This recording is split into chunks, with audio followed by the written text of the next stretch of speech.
Good evening, good evening, good evening. All right. Looks like we're still waiting for some of you to show up.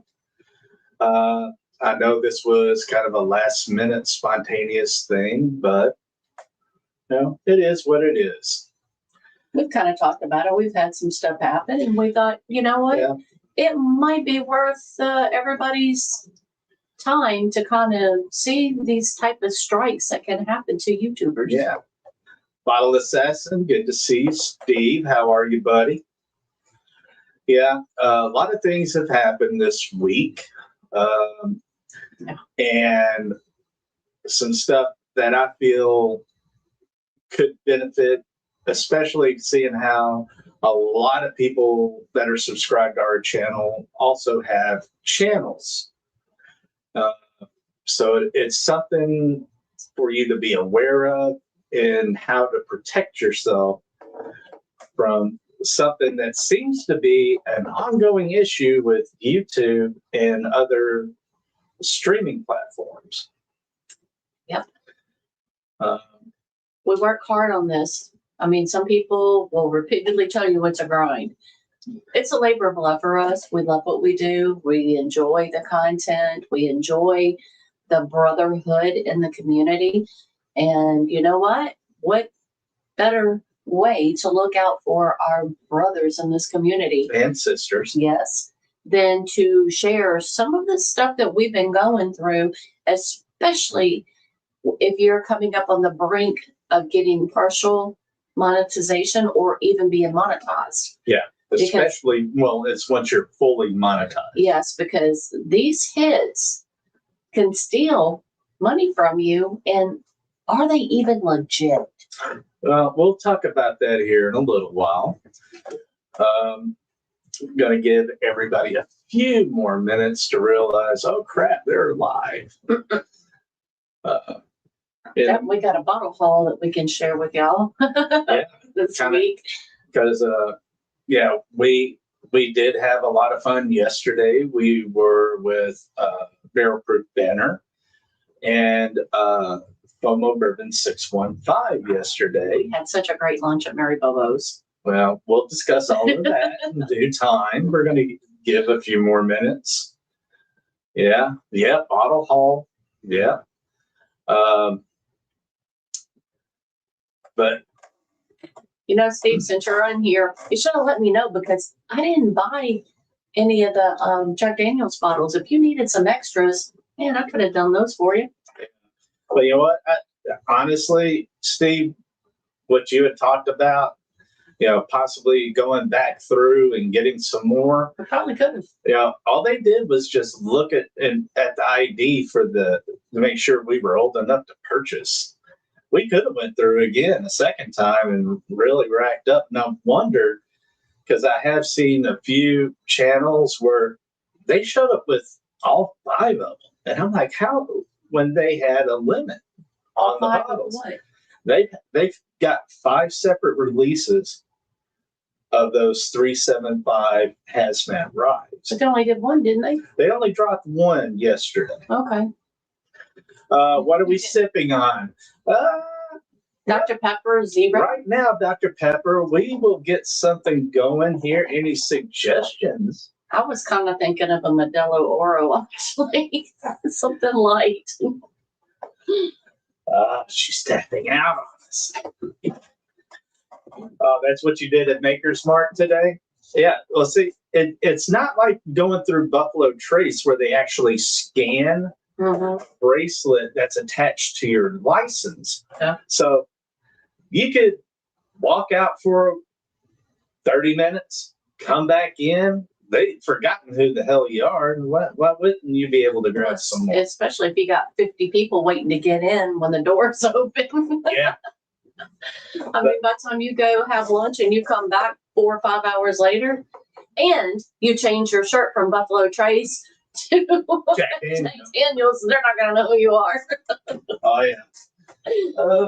Let's see. Well, I tell you what, I'll pour up a little something. What are you guys drinking on right now? I'll see if I can match the hatch. Ball Assassin, do you have a YouTube channel by chance?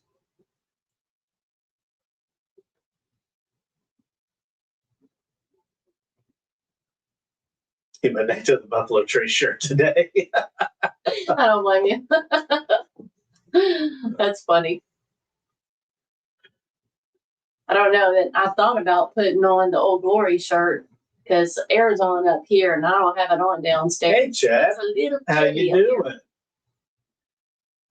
Wow, 4 distilleries today. Woo. And 2 yesterday.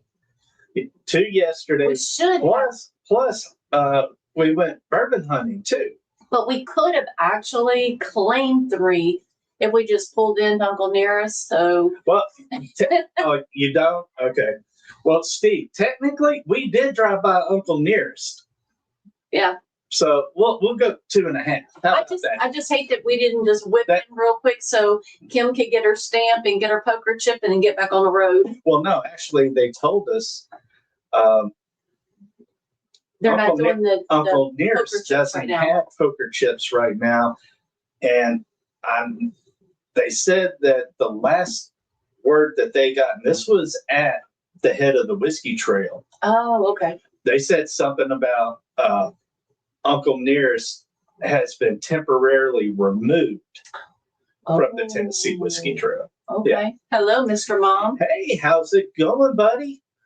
Okay, then what y'all do is when y'all come back through, we're going to come to West Tennessee and we will hit some distilleries here in West Tennessee that are on the Bourbon Trail. Actually, I think we have 2.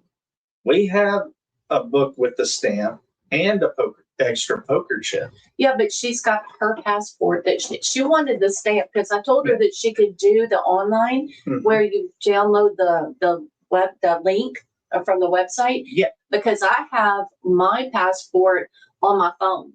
Yeah. And when you go through, they'll give you a 4-digit code. You enter that 4-digit code for that distillery and boom, you get your sticker right there on your mobile passport.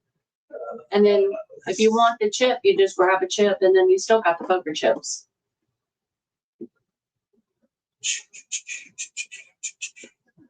I thought I had an open jack. Eating dinner, but still listening. Yeah, I hear you. I just threw sandwiches together real quick and whipped up a little bit of potato salad to make sure I had something on my stomach because since yesterday's big lunch, we snacked on a bag of chips, a soda, and got a little sweet treat for the drive home from Clarksville. Yep. So I'm gonna pour up a little blue note. she's chasing the poker chips and stamps like Pokemon cards. Yeah. I love it. Well, the thing is, you can do multiple of those passports along with the poker chips. So, Steve, did y'all get them? Because if she likes those stamps, because the Bourbon Trail in Kentucky has that same thing. They do. They have the full passport. Yeah, book. they got the book, and you get those stamps. And I think most of those distilleries have poker chips as well. There was something that we were getting that was a little souvenir. Yeah, some of them do have. Because I know we got Bardstown, and a couple of others when we were up there. Yep. Okay. See, she's got the book for Kentucky, so she got the stamps. That's awesome. That is awesome. And we have Martin Cox in the house tonight. Hello, Martin. Hey, how's it going, buddy? What you want, baby girl? All right. Well, I tell you what. We got stamps in our book for Kentucky. That is so awesome. Yeah. Well, since everybody is here, I think it's good enough. Let's start off with a little breaking news. All right, Tuesday, I reported on the latest from the courts about Uncle Nearest. Well, as of yesterday, the Weavers wasted no time and have filed an appeal based on the ruling of Judge Ashley to the appellate court. So stay tuned. This is far from over. And I have a feeling it's going to get even wilder before this thing finishes up. Wasn't she wanting the judge removed? Yeah, she's also filed petition to have the judge removed from the case. So the reasons are not known. Briefs have not been submitted. Just the notice of appeal has been filed. Once I find out more information, I will let everybody know. Hey, Bill, how's it going? Many familiar faces. Yeah. Oh yeah, you're gonna see them. So yeah, I know one of the things. But CG yo. Hey, brother, how's it going? I know one of the big things that a lot of other channels were discussing, and we kind of discussed it ourselves, was early on when all of this was going on. Yeah, they were like, how was it Uncle Nearest didn't file taxes since 2018 and the feds haven't done anything about it? And how was it that Farm Credit continued to subsidize loans for Uncle Nearest while all this was going on? The easy answer to that is this: when you have a good tax attorney, you can file extensions after extension after extension into infinity if you've got the right attorney. And then even during COVID, there were a lot of government grants and stuff that were doing tax deferments and giving you like a little leeway on making payments and such to get through the pandemic. So I can kind of see where they use that to their advantage to kind of buy time to get through the hard part of COVID and come out. But I mean, you can see the companies that are following that abused or even overextended themselves or filed it fraudulently, right, to get all kinds of money kickbacks, and especially the PPP loan that secured everybody's paychecks during COVID. Mm-hmm. And if you didn't have that right documentation, because let me tell you, I worked that side of it, and I was supplying document after document to the government to apply to that grant, so that was grant money that wouldn't have to be paid back. Yeah.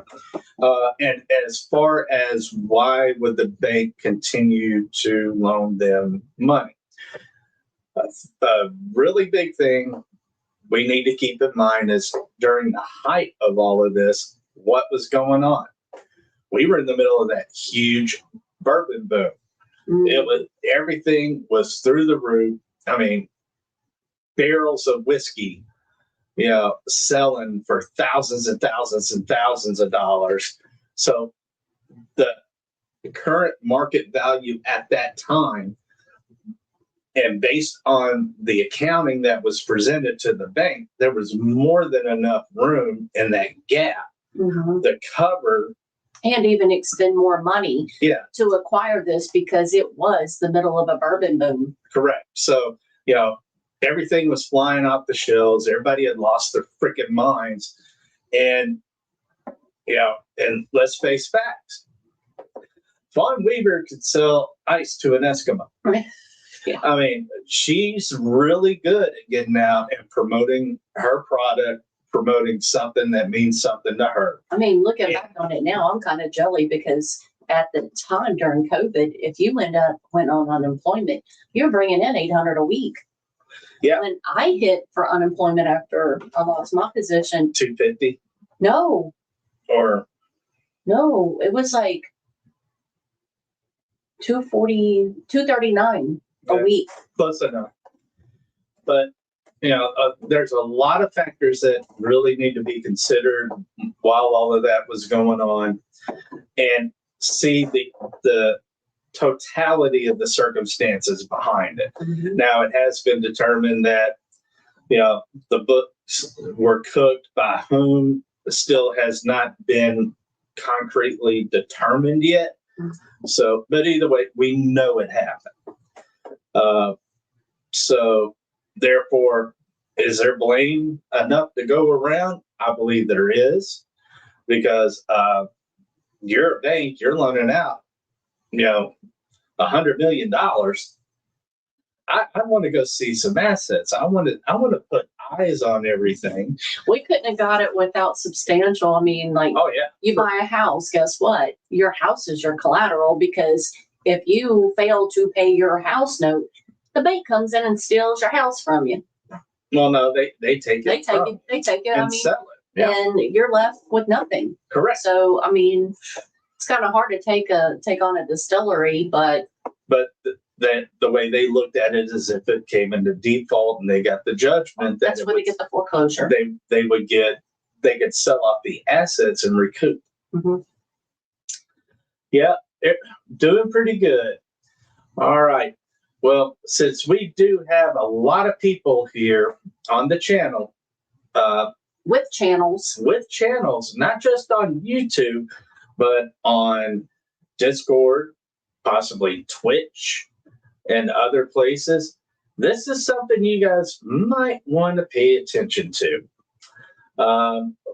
Let me do this. Let me share a screen, everybody. All right. Let me get back here. All right. Now, just so everybody can see, all right, we have our content up here for everybody to see. I want you to pay special attention over here. Notice copyright claims. Well, long story short, on that one, you go here and hit see details. Let me split screen this so I can see and follow along with you guys. No. There we go.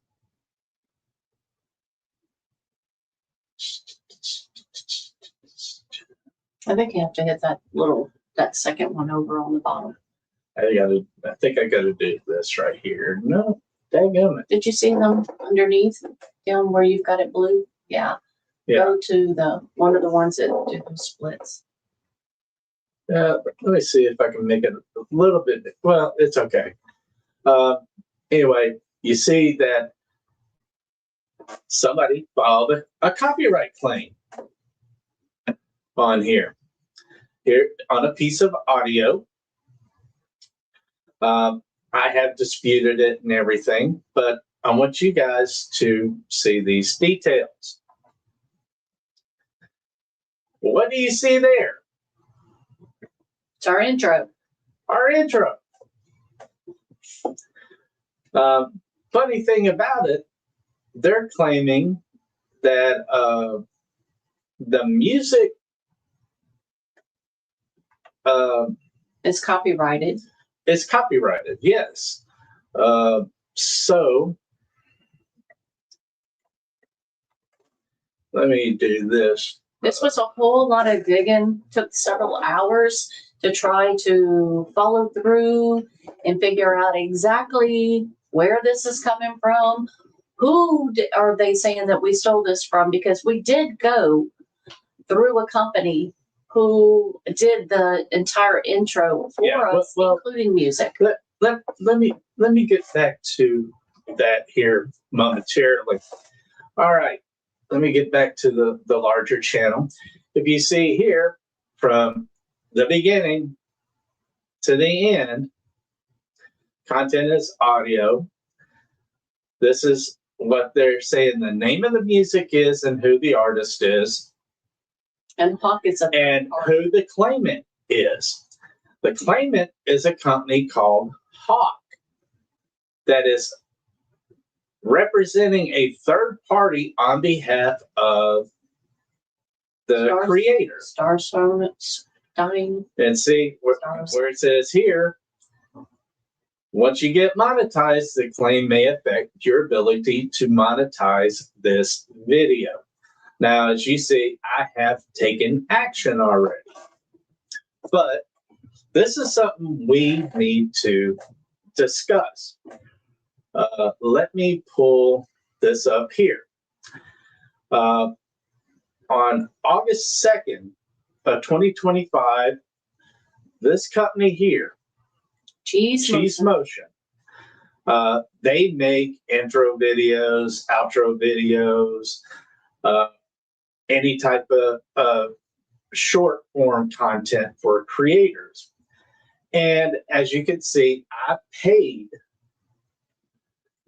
for that intro video along with the music that was selected by the company. So in short, hold on, let me do this right here. They stopped sharing this one. I apologize. Let me bring up the correct one. We'll do that second one over.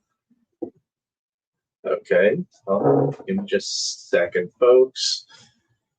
From the one that you're on, it'd probably be two over. No, it's this one. Just chill. I got this. All right, let's see. Share screen. Here we go. I apologize for that. As you can see, this is the company that we utilize. Got the video for our intro. They selected the music to go along to match the video that was digitally created. When I purchased this, I got a license for it from this company. I did not create that. Oh, I apologize. I need to add this to the stage. Anyway, I did not create the video. Cheese Motion did. The company did. The company selected the music. Up here, you can see the date of when that occurred. Now, the copyright started, what? April. It started. April 2026. It was toward the end of April. So I was like, who are these people? And what are they trying to do to my freaking channel? So I went and to see who Hawk was. So let me share this next screen with all of you. Just looking them up it's not good. All right. Let's see. As you can see here, Hawk. All right. They say need a claim released or channel added, blah, blah, blah. Here we go. Copyright claims by Hawk. They're all over the place. Basically, they are a company. False copyright claims. That monitors YouTube, Facebook, Instagram, Twitch, TikTok, all of them. And their job is to go after creators who utilize music and take some of their money and put claims against them, saying they represent a third party on behalf of the creator. Apparently, this has been going on for quite some time. So, as you can see here with Trustpilot, they have a 1.3 out of 5.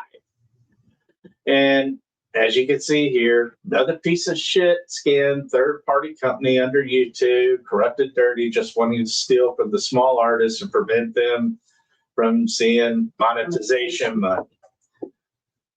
As you can see here, they have a change.org petition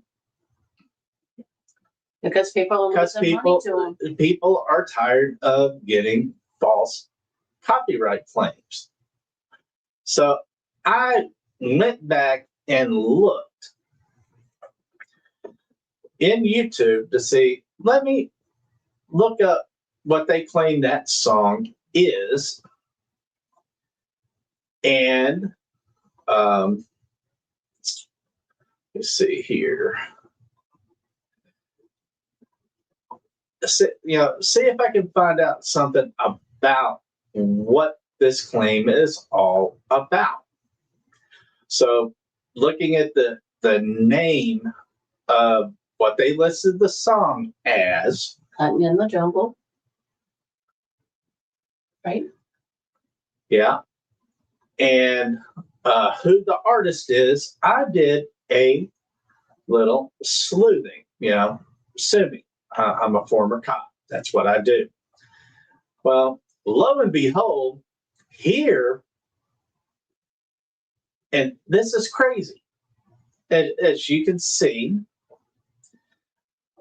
it is Hunting in the Jungle by Starston. Notice the highlight here. Released on 4/7/2026. Also, we are a trademark channel as well as a business. But if you look here, you don't see the TM like it's on our logo, or even the C with the circle that everybody knows is copyright. This is a circled P, which means a specific dated protection copyright, which is 2026. Now, remember, I showed you earlier where I paid for that the first week of August of 2025. So, I'm up here like, how in the world can somebody who put a protection copyright in 2026, way after I purchased this, put a copyright on me? Now, you can go look this up later on your own if you want, but this is the video. Now, you guys all know our intro music. Imagine that intro music playing, and all you're doing is staring at this one picture of this soldier walking through the jungle. He doesn't move. He doesn't turn around. He doesn't do the bird or anything like that. He's just walking. He's standing there. It's a single picture. Still photo. Yeah. Looks like and it looks like they snatched it off of the internet. But it's off a Google image. It's the entire song, but we only use a snippet of it. Yeah, we only use 50 seconds of the song. And but the entire song is 3 minutes and 22 seconds. But that's neither here nor there. So I was like, all right, let me do some more research. Let me look up who the artist is and get some more information. So what I did was I did some research. Let me get up here. Oh, no, wrong click. I saw that. Thank you. Why does this keep popping up? Let me get rid of that. It's like, are you sure you want to share your screen? I wouldn't have clicked on it if I didn't want to. All right, where are we? All right. So I went and did some research, and I located the artist over on a free site. Let me show you what I found. Here is the artist. Says, "Hi, I am Scariston. I create music to help your videos and creative projects sound better. All tracks are free to use, so you can focus on creating without stress." This artist creates free music for people like us. He has 1.32 million downloads. 1.32 million.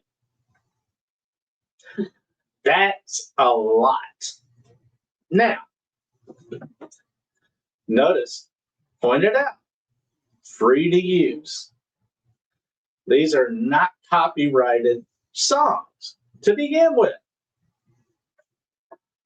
So I was thinking to myself, I said, something is really, really funny here. So I went back and looked at that video some more on YouTube. Let me see here.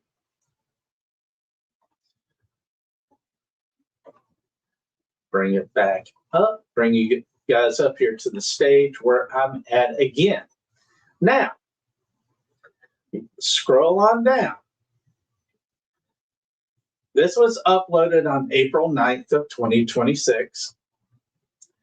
They're saying the release date for this song was 4/7 of 2026. How is what I want to know. How was this released April 7th of 2026 when I had it in my possession since August 3rd of 2025? It was composed a lot longer. It had been composed for quite a bit longer than that. But this is what's funny. This was presented to YouTube by TuneCore. So I got to looking, and I was like, who the hell is TuneCore? So I had to go down that rabbit hole. And let me see here. Huh? Okay. Yeah. So I went digging and found out who TuneCore is. As you can see here, TuneCore is the world's leading digital music aggregator. Choose an unlimited distribution plan, upload your music, and we'll do the rest. Basically, this is one of those sites where you get people who want to be rappers, they want to be musicians, singers, whatever. They can upload a song, they can upload a video, whatever. Pay this company money and say, this is my stuff. The company's like, okay, we'll protect you since you're paying us money and we'll distribute your stuff. Well, as you can see, they distributed in April of this year the song that I had had in my possession and license for since August of 2025. They hired Hawk as their third-party enforcement representative for protected copyright status Through TuneCore. through TuneCore. TuneCore apparently didn't do any kind of friggin' research because they're looking for money themselves. So what I had to do was turn around and get busy on protecting what we had built here. So let me bring this back up.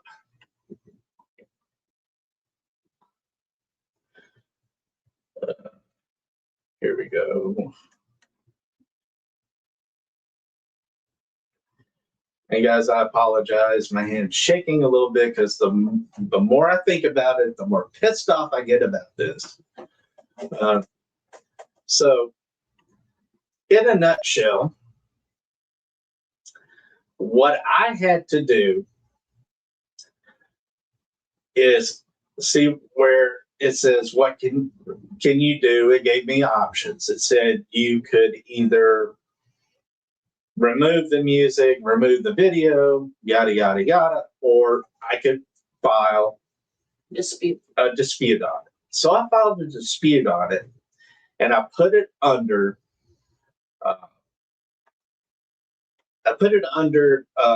that I had a license for the song. Well, I also included in, because I had to do a narrative, I had to show proof of the purchase, which I did. You know, you guys saw the email, invoice number, everything, the company, the whole 9 yards. Can I add to it right here? So what we also noticed was that they went all the way back to where we started using this in August, but they did not, it's only on our live stream, but Well, they did not. I hadn't got that far yet. All right. She's excited too. It's all good. Well, when I got hit the first time, it was on 9 of the live streams. So I had to go through manually and dispute every single one. When you dispute it, they have 30 days to respond. Well, lo and behold, within a few days, they withdrew the claim. Mm-hmm. Okay, well, it's good, right? Nope. No. Yesterday, They came back and hit my damn channel again. Let me show you. 1, 2, 3, 4, 5 more. But these were the smaller. I want you to pay special attention. Well, it's set for Tuesday, which had over 200 views, but that was the latest one. But they hit Tuesdays, the one before. But check this out. February, January, August 12th, the first time I utilized that intro video, they're claiming copyright. And I'm up here like, wait a second, that makes no sense, because you have a protective copyright for the year 2026. But that's where I was getting at, is that at first, the ones that they hit were the ones that had our most views, that would get them the most monetization. Well, after they had to release that and withdraw, now they're going after the smaller views that we had since August. I guess they figured I wouldn't pay attention or wouldn't care. But folks, this is a shady shitbag company that is preying on small on YouTube channels. And these smaller especially, well, no, I mean, smaller YouTube channels. I'm talking, like 25,000 and less seems to be their target. And what they do is they put a claim on there. That way, if you're monetized, they could say, they used my copyright content. I want either all the money or 50% of the money so I can pay my client. And if you do not stay on your channels and watch all of your stuff, they're going to get you. Yep. It's that simple. Because what do we And- got? 28 days to file a counter? They have 28 days to file a counter to prove that basically I'm lying. But the thing is, they've already withdrawn once before. Mhm. They have literally hit every freaking live stream since we started using that logo in August. Initially, how long did we have from the copyright strike to file a counter? Basically, you have Was it 30 you days? have 30 days. They have 30 days, and then there's a back and forth that you can do as well. But I took it a step further because I'm tired of dealing with this crap. So what I did, let me find it. All right, here we go. Let me share this screen. And this is just information. If you guys get hit by this particular company, this seems to be the primary one that's going after us. So, But even if it's another company, these are a lot of the steps, and I thought this would be valuable information to other YouTubers, right, especially since we all take care of each other, Yeah. got each other's backs. This is a way that when we're getting a attack from the unknown, and it's something that you don't see coming, and if we're not paying attention, they got us. yeah, right here, they have what they call the white list. Okay, what you have to do is go in there and basically the same thing that I had to do to appeal to YouTube. I went in there and said, put my channel on the whitelist. You keep hitting me for this particular song. Your claim started April of 2026. I've had a license for this song since August of 2025. Take me off of your list, put me on the white list so your bots quit automatically hitting my freaking channel. And I'm still waiting to hear back on that. But the next level on that would be to contact YouTube representation immediately after if they refuse, and then tell them, look at the evidence I presented. They are claiming from this date to have a protective copyright, but yet I've owned this 8 months license, prior. 8 months prior to them even posting this crap. Mhm. And if you go to that YouTube page where it showed the video, yeah, check out the dates that they posted the video. Because all of those videos were posted within literally less than a week. And there's, I want to say, let me double check here how many videos that they have. It went in the millions like the composer. No, 444. And every freaking single one of them is just like the one I showed you attached to our intro music. It's just a still It's a shot photo. still shot photo with the music playing over it. That's it. So guys, you need to be diligent on this. Watch yourselves. Follow the steps. If you guys have any questions, if you've been hit with anything like this, reach out to me and we will discuss it, and I will walk you step by step on what I did. What are you doing? Need to fix them. By my hand. Fix it. See, that's what you were going to do. That's why I said you have to do that on yours. Sorry. What do you mean fix it on mine? I'll take care of it in a I second. fixed it there before. What are we drinking on? I just finished a pour of Diet Blue-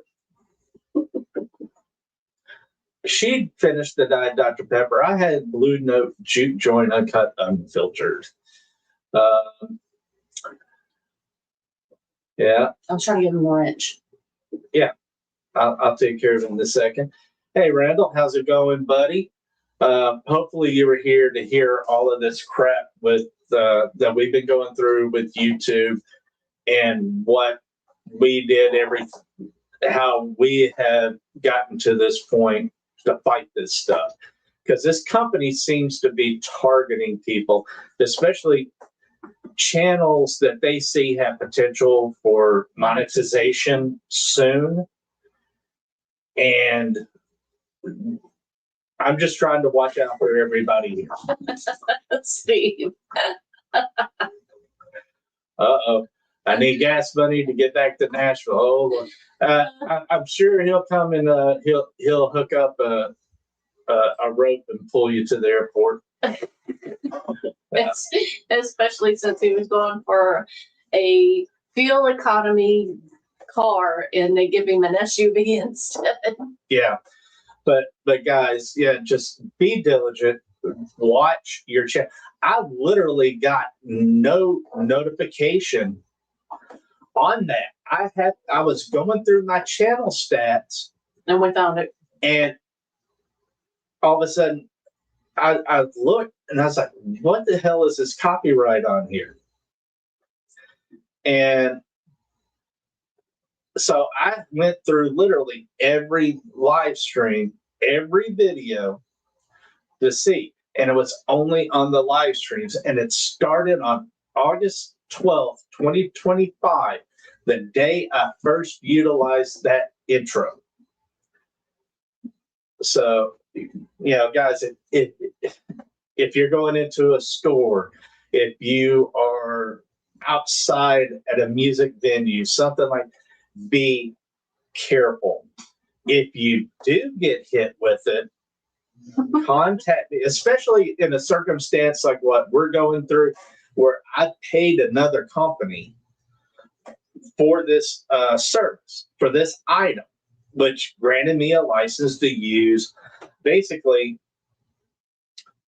commercially or any other way, as long as I wasn't misrepresenting or whatever. I was being ethical with it and not using it to do bad things. So, which I'm not.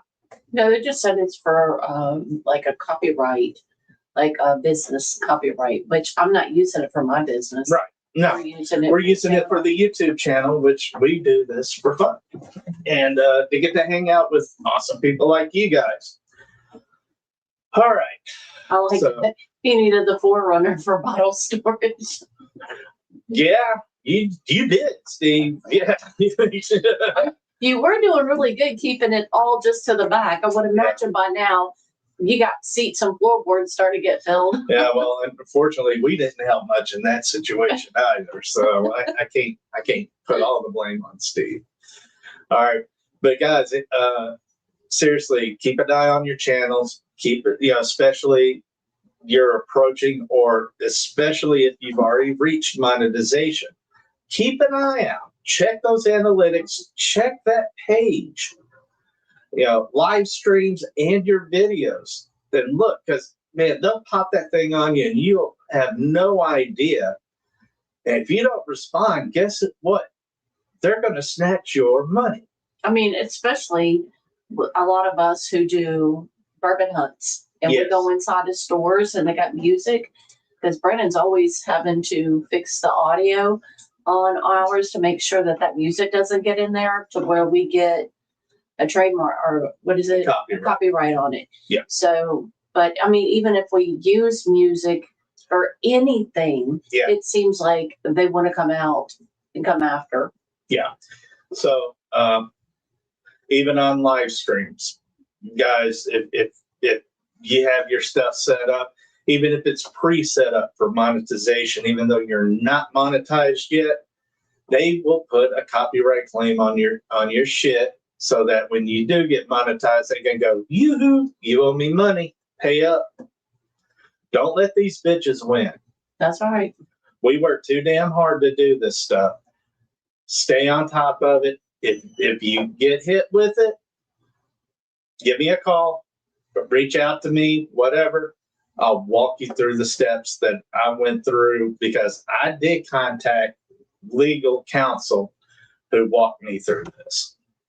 So. Yeah, it's just a pain that, we're out here and we're doing something that we love, we enjoy. Some of it, yeah, that's work, and it's just that it's work, it's our work and what we're trying to accomplish and what we're doing. And for somebody to just want to come in and bankroll off of everybody else. Yeah. And not fair. And let me tell you, do not Google what to do if this company comes after you. Because let me tell you, that was my first mistake. I fucked up and that was the first thing I did.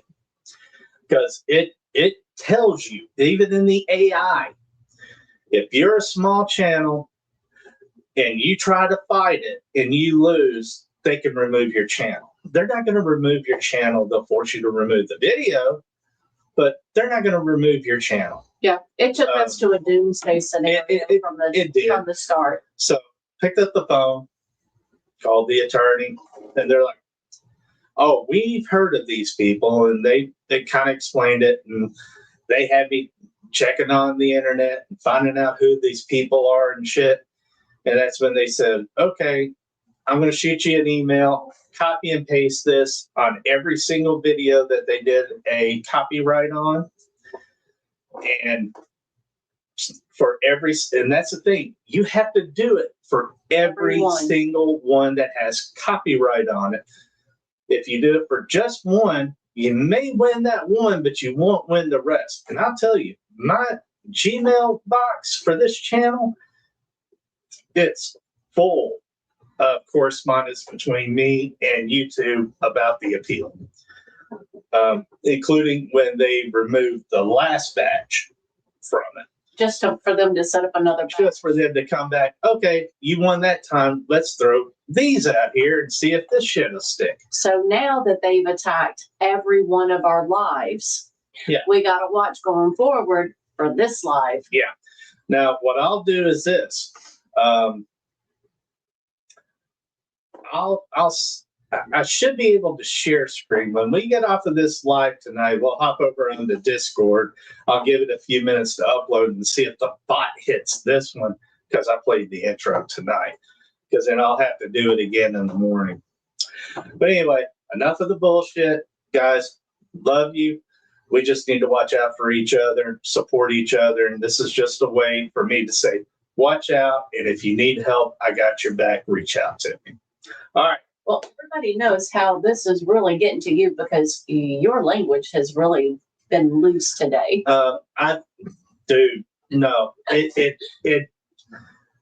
What makes me angry is you get some shady company.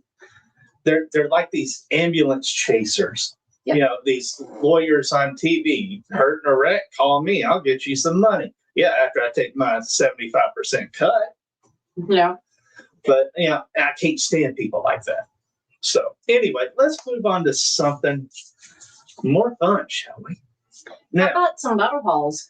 Now, if you noticed here on the front of the table, we had a couple of new bar mats. Mary, won't you talk about how we acquired these lovely bar mats? We had a short barrel tasting, and one of our guest tonight was there with us. So we had a blast Friday night. Mm-hmm. No, it was Thursday night. Yeah, I was going to say, which guest was it, Mayor?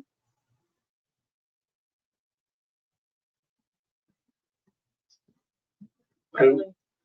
Huh? You are just scrolling so fast. My eyes can't catch up. Anyway, a lot of people from the Memphis bourbon scene got invited, and these were for short barrel. You know what? I got this. For short barrel picks for our home store, Buster's. Uh, Martin Cox. Sorry. Yeah. I'm horrible with names, but great with faces. And when I saw your face, I remembered exactly who you were, even though I don't remember leaving Buster's Thursday night or dinner. Okay. That's how many cords there were. Anyhow, and thank you, Gunnar, for literally shaking the entire studio. All right.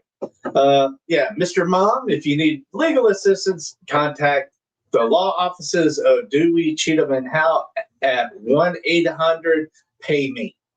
All right. Show me the proof. Cheers. How you doing, buddy?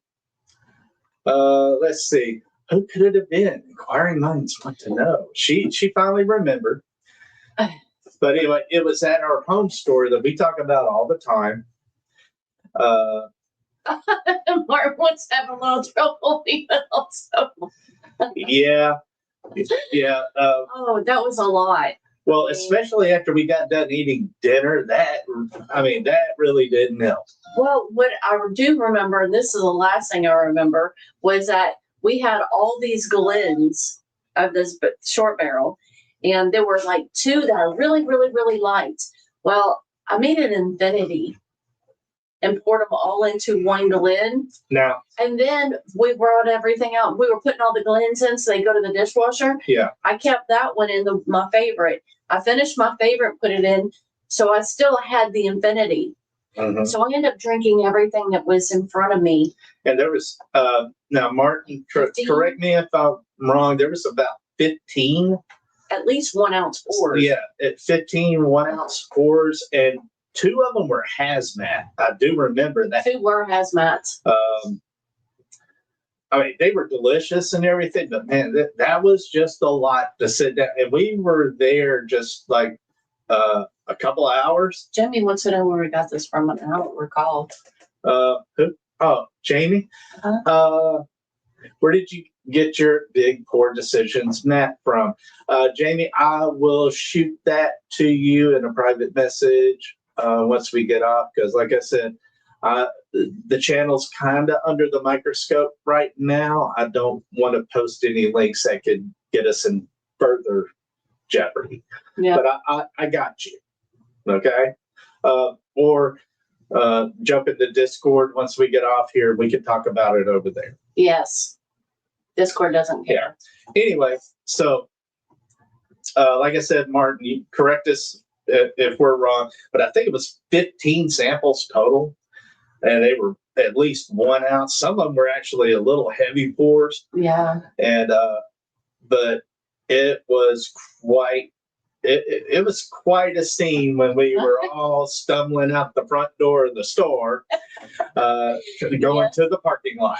We did make it in the house sometime around 11:30, although I passed out in the car and got home. I don't know how I got in the house other unless Brandon carried me in and just dumped me off in the bed. I didn't dump you off in the bed. I brought you into the house nicely. Oh, yeah. Oh, the other bottles. Yeah. Now, Steve, I showed you the picture. Half the people that showed up brought freaking bottle bags with them. And I mean, I think Dominic and Ernest had bottle bags, even Daniel. It was ridiculous. And guys, after all 15 short barrel pours, we're getting up there. They had William Heavenhill. They had the guys had just went and got the new 4-grain Taylor from Buffalo Trace and popped that thing open right there in the same room. And we were continuing. So we probably had 25, 30 pours before we even went to the restaurant. And then I love Bog and Barley. I don't remember going to Bog and Barley. My understanding was I was kind of asleep on the table and Daniel was feeding me fries. Hey, Byron. What's up, y'all? We just got back from Alabama, picked up a Free Ranch benchmark, Rye Heaven's Gate single barrel, and a Still Austin Cast Strength bourbon. Nice. And Barrel Proof Banner puts on this. They did all that the night before we met us on Friday. Yes, because we had an early morning. We had to be up at 4, get showers, and get on the road for Lynchburg at 5 a.m. Yeah. And got into Lynchburg at 9 a.m. Like Martin said, don't forget that 12-year King of Kentucky. That was batch 2 or 3, if I remember. I don't remember that. They cracked that sucker. I mean, it was an. Who brought that? It was an epic. Was that a Dominic? I think that it was either Dominic or it was Ernest. It was one of the two. I could see that. Both of these guys always have great bottles. Anyway, while we were there, of course, we can't leave Buster's without buying. Wait, we shit. Got 2 here. Yeah. Which one? Hold on, let me see. Give me. Let me see here. Let me see. Which one is this one? Okay. I'll take this one, and you can do that. Now, one of the things. Some of them that we've actually had before Friday. No. So we're See, I don't remember. Maybe I need to do. I forgot how drunk she was. I don't remember all these. Yeah. Dominic, and it was a batch 3. I can see that. Now, the short barrel. Yeah, this is a single barrel pick. This is the American Light Whiskey, 8 years, non-chill filter, coming in at 146.2. Is that one signed? Because here's a signed Bee's Knees. No. And then this was the store pick short barrel Bee's Knees, double barrel toasted straight bourbon whiskey at 113 proof. I tried this before we actually did the sampling. I really like that. It is a tequila finish. Was it in a Taylor barrel? No. It's finished in a barrel. Yes, I'm getting to it. But this is a Buster store pick. Now, earlier in the year, they had a Blanton's Gold store pick.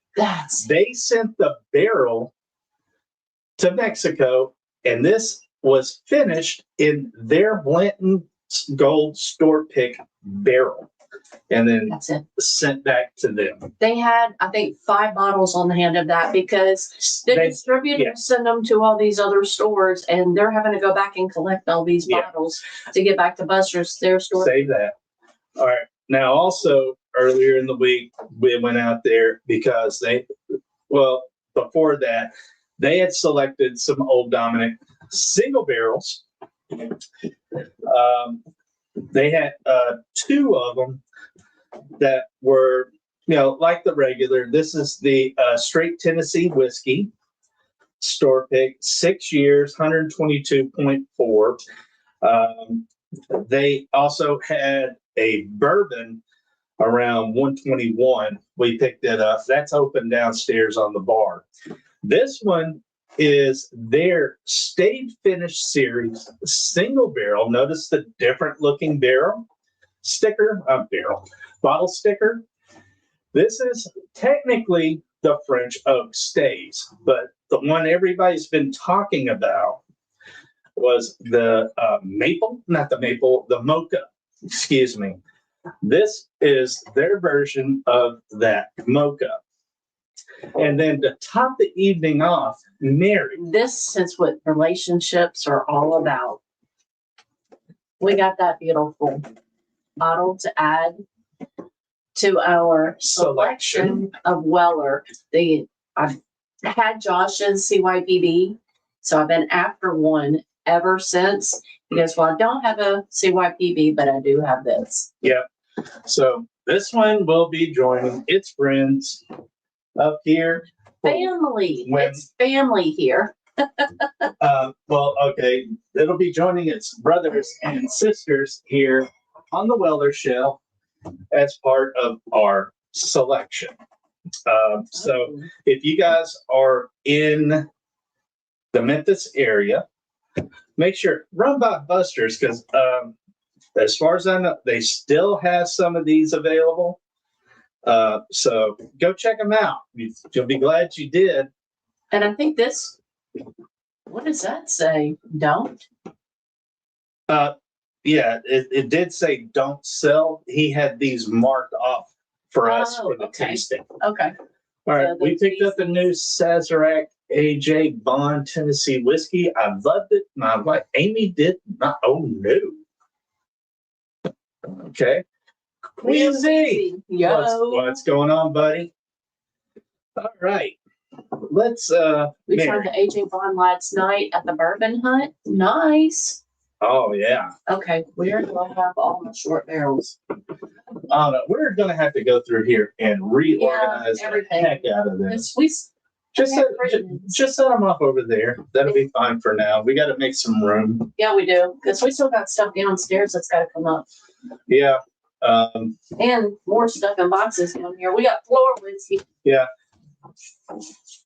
And then we got up there yesterday, as Steve and Mary were talking about. We met up with Barrel Proof Banner and FOMO Bourbon 615 in Lynchburg. We started off the morning. Oh, here we go. That didn't want to shut Gunner. Why are you right under Sipping on a Stranahan's Richard Liquor Pick. Bottle kill. So good. Nice. Yeah. So we started off the morning like any self-respecting YouTube whiskey channel does. First place we hit was the package store. Yeah, the bottle shop, the White Rabbit, the one and only. We went in there just to see what was going on. No advance notice of anything. However,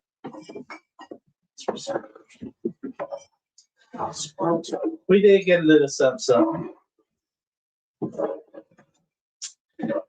This is, let's see here, batch 1. Gunner, I can't. This is the Boiler Hill #1 special release Tennessee Rye whiskey, coming in at 146.1 proof. They had a limit of 2 per person. We did pull 2 because, I mean, after all, it's 375. We were talking about it afterwards because literally there was hardly anybody there. No word that this drop was coming out, leaked out anywhere. And we got done, walked around. I mean, we even went and got bottles of water to drink. Steve and his wife, they got 4 because he could get 2 and his wife could get 2. Mary didn't because she's like, what if people show up? Yeah, we don't want to be greedy, which we don't. Well, make sure. And yeah, so as we were walking out of the White Rabbit, they were coming out literally with cases. Steve and I videoed. That'll be coming later on. Yeah, they did have Crazy. It was crazy. But I wanted to make sure that people that came in after lunch, that there would still be some. Yeah, we don't want to be greedy. We don't have to have a ton of them. And honestly, we hadn't talked to anyone that may have wanted one of these. But so we got my limit on it. Short barrel. Are you talking about the cost of the bottles? I will find out, Byron, tomorrow, because I actually had them put one up for me. Actually, check in the bag. This should be on one of the receipts. That's what I was looking at. The receipts in here. Yeah. And so put them down there for my list. Wrong one. The other one. The other one was the bag, because the other thing was apparently our tasting notes. It should be in there with that. Oh, there's something like down here. Yeah. Here we go. Gotta pull my cheaters. There it is. The bee's knees. 70? $109.99 for the bee's knees, and $69 $99. $70 for the 70 for the American Light whiskey, and 110. and 110 for the Bee's Knees barrel pick. Now, this will make you happy for that single barrel. That was it. Gotta love Josh. Yeah. See, and these were $65 a piece. So, yeah, no problem, buddy. 65 for the And as of a few, let's see, it's 8 o'clock. As of about 4 hours ago, they did still have some. All right. What was that? I want them. Our chat's going so fast with me moving around. Buzzy G, I want them. Yeah. Want them. He's like, my precious. On Oh, the Jack. Steve, have you tried yours yet? Or are you going to wait till you guys get back home? So did you get extra? So that's for Fuzzy. Or should I have gotten extras? I got you, Fuzz. All right. Let's see. Now, after Jack Daniels, we went up to the Motlow House, aka the Squire House, and all of us went in, leaving them sealed until you get home. That's it, because we did send you enough samples you can enjoy. We'll be bringing some with us in August. Drooling here, he says. Yeah. Now. Yeah, because Steve, I don't know that those samples would be good. I mean, we did seal them up and tape them up, all the samples, but I would hit those samples before you fly. You have little faith. I don't know. I don't know how well they'll hold up in the plane. Take some extra Ziplocs. Stop it, Mary. Stop. Hey, Fuzzy, you wouldn't remember us, but we do you. Yeah. Nice. But anyway, we got over to the Squire House, got checked in, which Fuzzy, we got married. They misspelled my last name on my email. Yeah, so we got that corrected. She should be getting her stuff. She should be getting her stuff here soon via email. Now, I got to, now Steve's, I don't know what the hell happened, but it was Friday. It was toward the end of the day on Friday. And well, the way they had put it, looked like I had nominated my damn self. And I'm like, why would I do that? So, I got to get that fixed. Steve said I could have cracked those on the live. Dang it. Yeah, you could have. Well, hey, you still got time. You got tomorrow and you got Monday, buddy. All right. So anyway, we went, we did a little shopping, had a good time, hung out.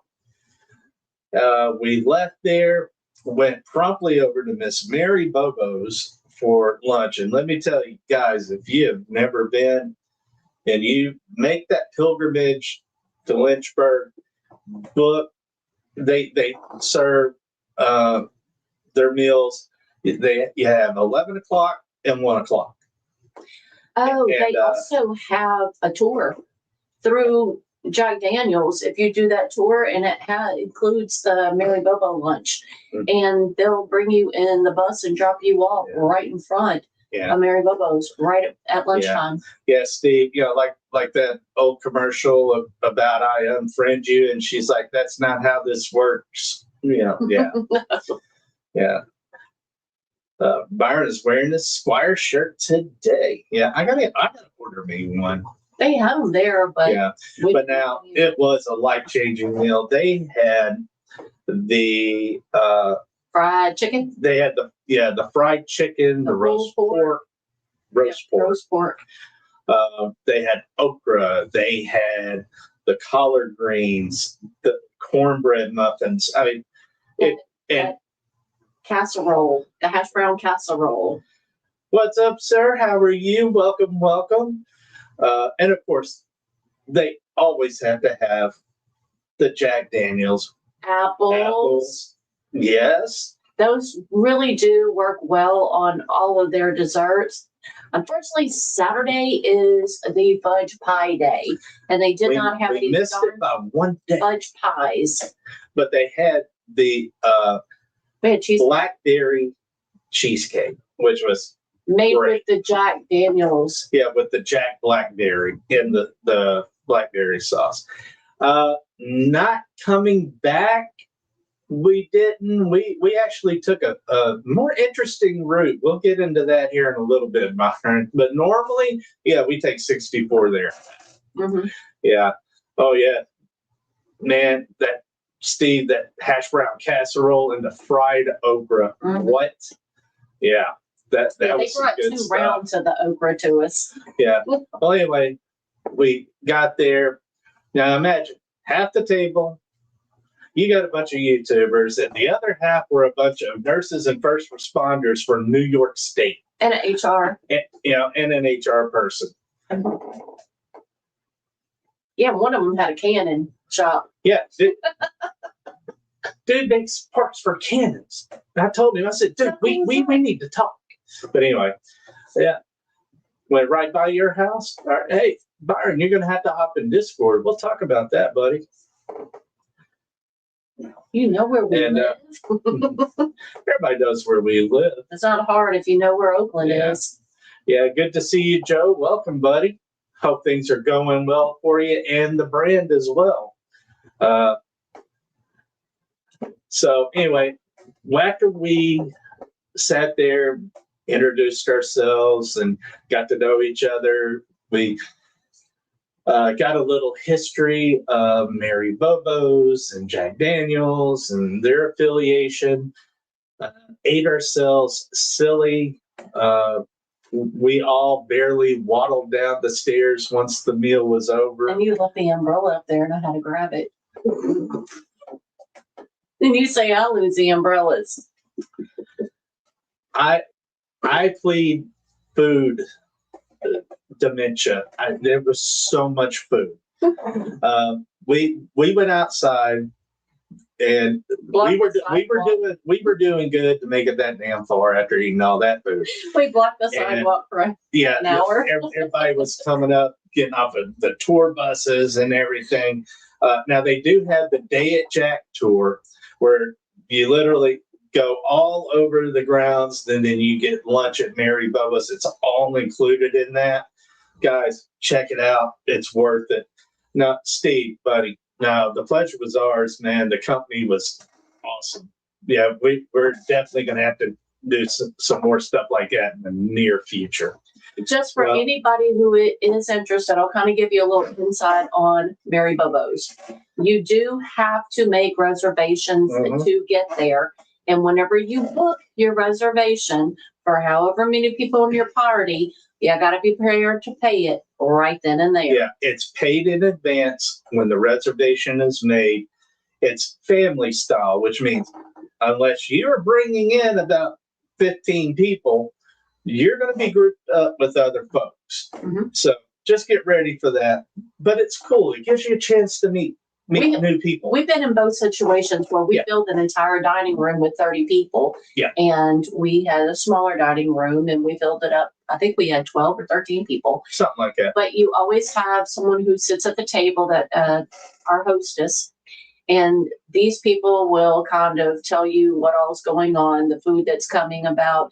The servers are all recent graduates. They're going to, I forget what college that is. Motlow Community College. Yes. So, of course, what people find out that here in Tennessee, the Lotto pays for the Hope Scholarship, which gives all graduates that earn this certain level of GPA. Yeah, I think you have to have years. I think you have to have a C average GPA, and you can get 2 free years. You have to have a 3.2 GPA.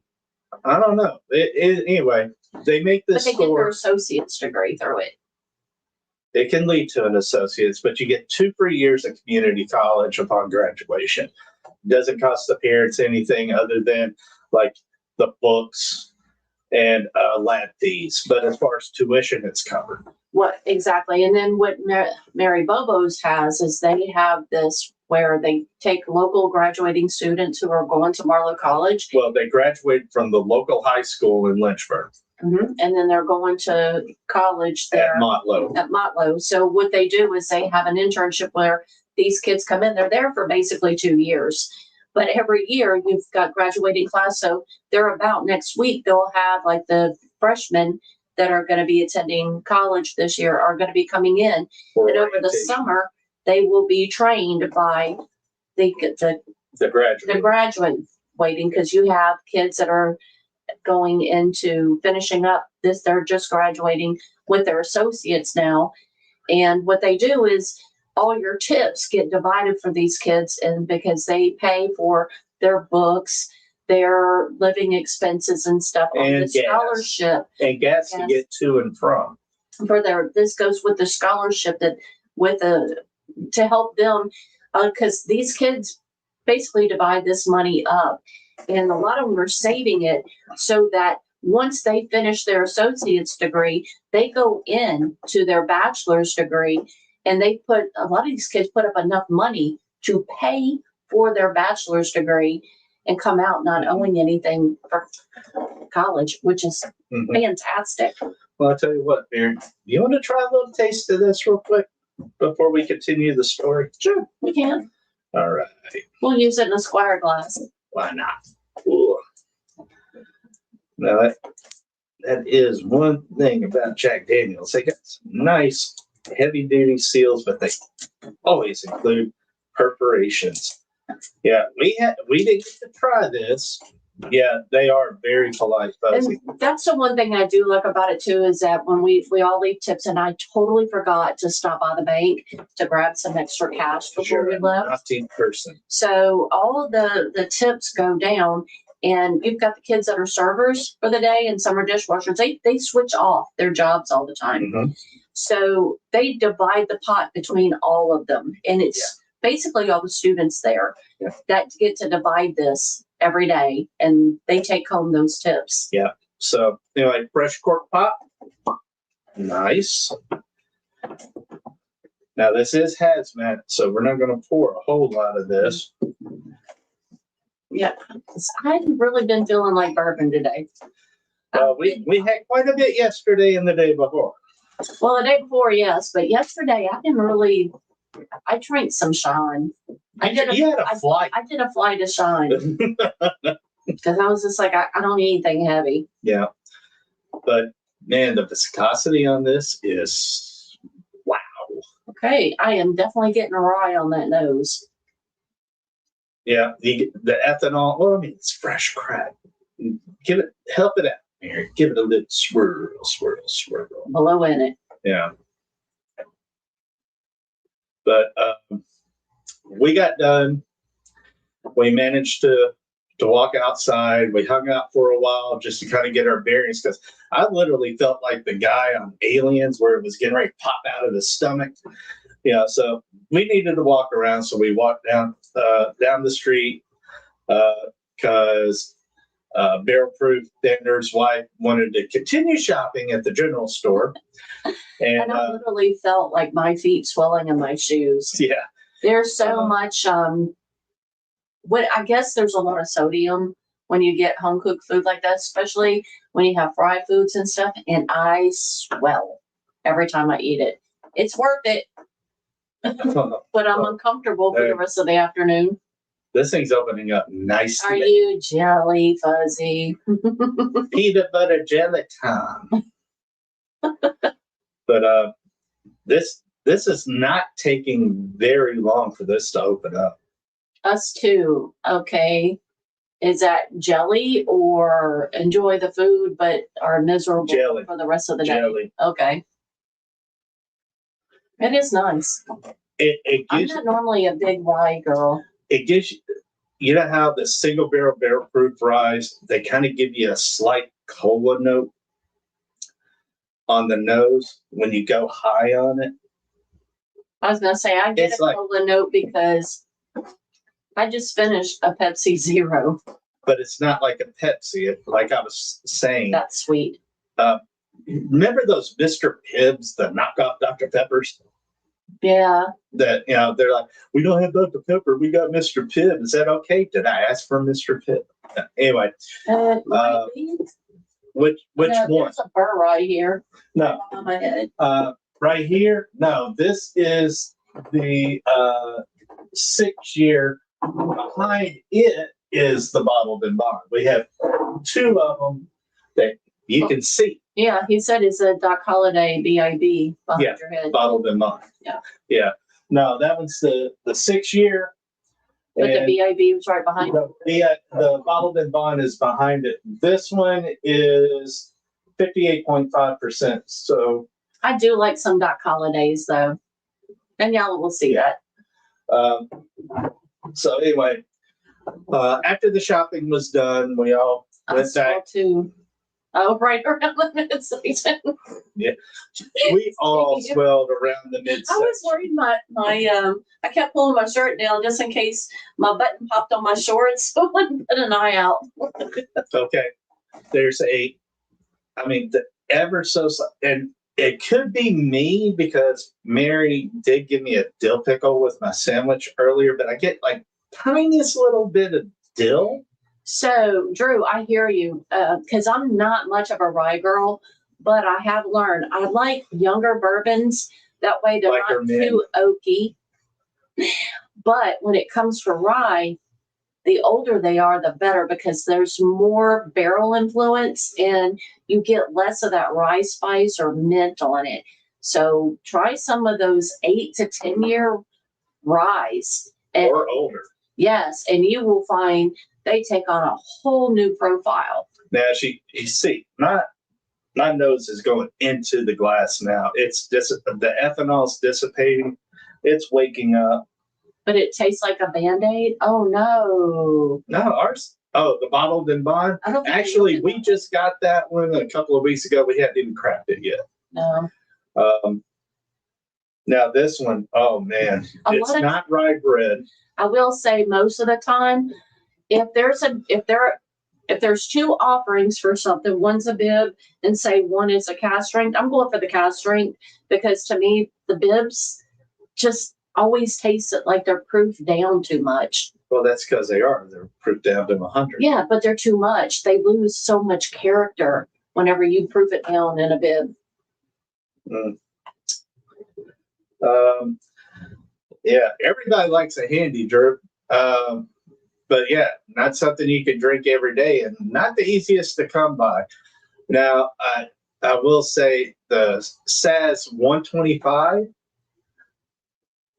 pretty darn good. And that's a lot more readily available than the handies. Now, who doesn't like a good handy? That could be taken multiple ways.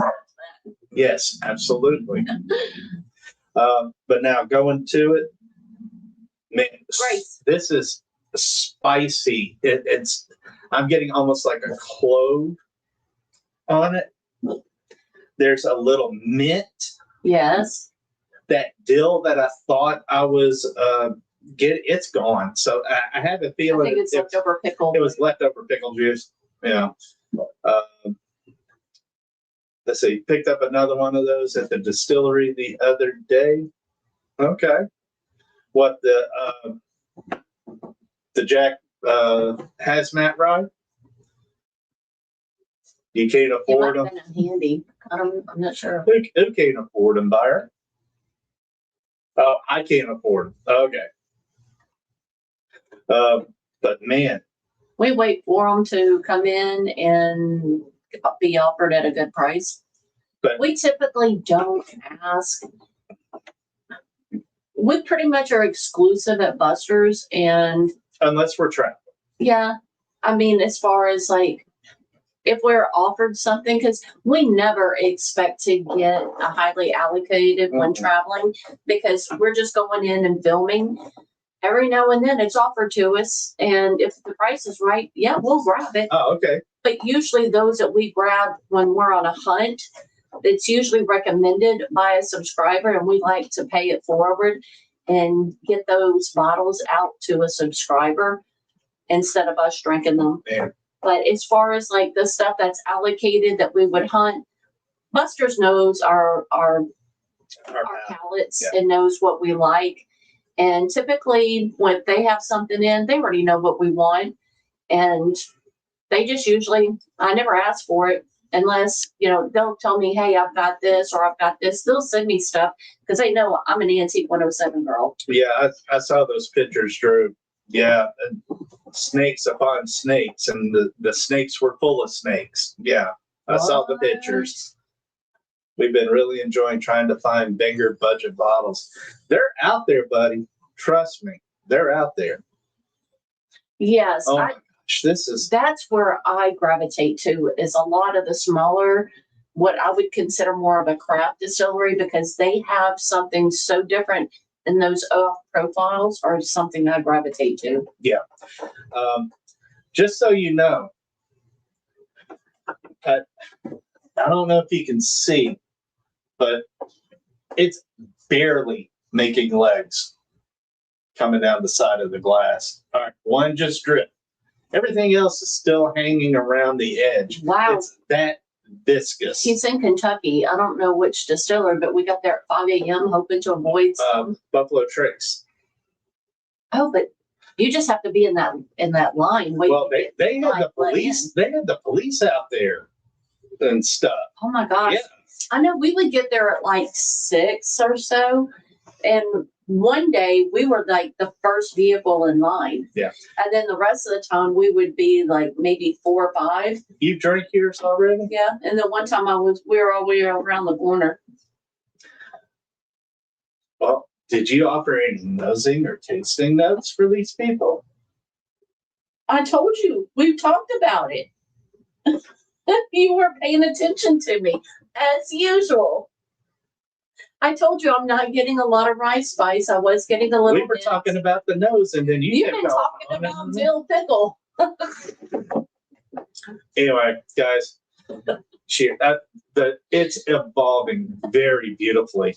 I'm almost getting like a cocoa or I don't know what the year stated is on that, but I think if it had 2 more years on it, it would be phenomenal. You're gonna have me read it like I can see it. They wouldn't even let anyone pull into the driveway for a Buffalo truck. Well, yeah, you can't park. You just get up there to that line, and they got the gates down at the guard shack, so you have to wait till those open to even get in and park. Everything I said on the nose is on the palate.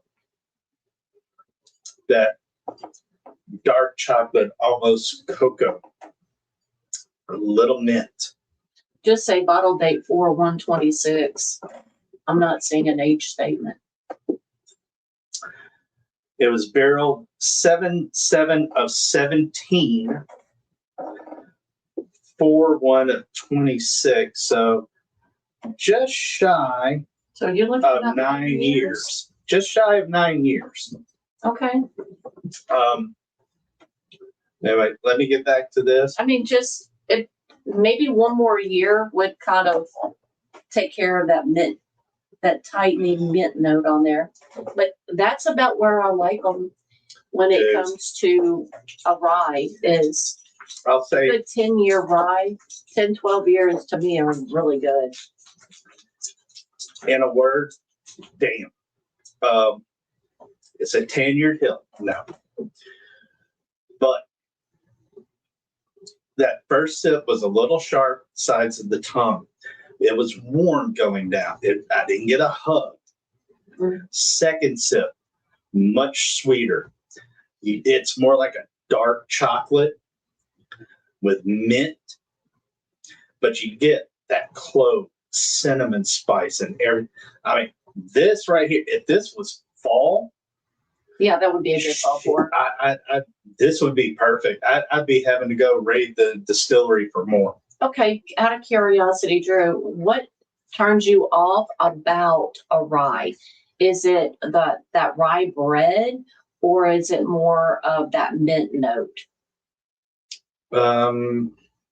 No, he said right here. Yeah, he said that. I'm gonna find me one of the Jack Daniel's ryes now. You guys got me intrigued. And that's why I'm asking, because normally he doesn't like it, because what I'll say about this one is I despise rye bread. And if I get rye bread on a rye, I automatically don't want it. Mint is one I can kind of tolerate, but usually I find that about a 6-year rye, it'll be kind of like a high mint note on it. Mm. But It if it depends can on get who to made it. about 10 to 12 years, usually, like, was it a barrel rye that I had that was so good? There was a rye that I recently had, and I'm like, but I think it was a 10 or 12-year-old. That was the Tanyard Hill. You absolutely love that. Who makes Tanyard Hill? Jack Daniels. That was the one we killed. I don't remember that. This one was one, we were at Buster's and I tried it. All right, here we go. Oh, maybe it was a short barrel rye. Oh, yeah, we had a couple of them. Okay, so it was like a 10-year age stated, and there was no rye bread, there was no meat. You got the sheets in the bag. I don't recall writing down on them. No, I mean, I didn't write it down. It's what I'm telling you. I didn't have a pen. it's printed. I don't remember which one it was. That's all I'm saying. I just remember there was a rye on there. It might have been a hazmat. I don't know. But that's when we figured out they had the age statement on it. And that's when I realized that I like an older rye because it doesn't have the typical rye spices. Yes, sometimes you get a weird cough medicine on it, which one of the ryes on the finish did have kind of that medicinal cherry cough syrup note. Yeah. I said it kind of had a Robitussin, but it was on the finish, not on the palate. They had a 101 proof rye, the Old Fourth white port rye, and then they had a single barrel hazmat bottled and like I said, light whiskey. These two were the hazmats. And like I said, we don't have the year age stated. Now I will say, if you find a port, that white port, the After Swarm, that's the only one that had a year. The ryes didn't have a year on them. That's why I was saying. After Swarm is a rye. After Swarm's also got like a honey finish note to it. Yeah, he gets that weird cough syrup stuff to it. Yeah. Now I did find that if you find, what was that called again? Just put them all up here. And yeah. The short barrel, those ryes that they had some in a white port finish. That white port finish squashed some of that note. That one was actually with the white port. That was the Old Fourth white port. But that was made by them, right? Yeah, but it's under the Old Fourth label. I'm just going to need to try a few more and look for older age statements like you recommended. Yeah. That's where I'm at. Just give me an older rye and I'm usually happy with that. Yeah, believe it or not, it's just now starting to go away on the finish. And wow, I could see that at OH FOMO because those OH Ingrams, man, I love them. I don't remember where they are. They're somewhere over here on my shoulder. I got a whole line of them right here. And most of the time I grab all those flagships at like 130 plus proof. You got two. I got 3 here. 2 or 3. No, the flagship's behind it. You got at least 2. Yeah. Okay, so I have 2 flagships, which I can't read. But yeah, the more I can't wait for this thing to sit with this air in it. Oh, no, it's going to open up beautifully. This isn't the flagship. The flagship's got to be someplace else. I don't know. I don't know where I'm Let me see.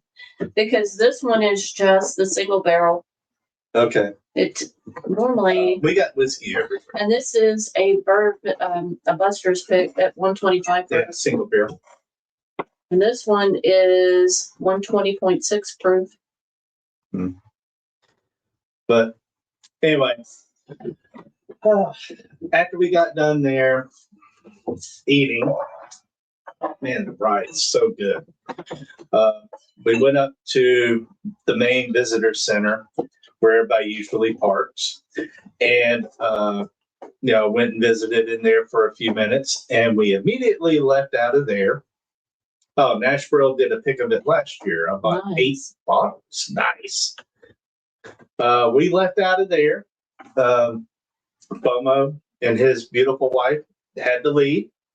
They had stuff to take care of, so it was us and Barrel Fruit Dinner, and we decided we were going to get in a little bit of mischief and stuff, so we hauled ass to Clarksville to Old Glory.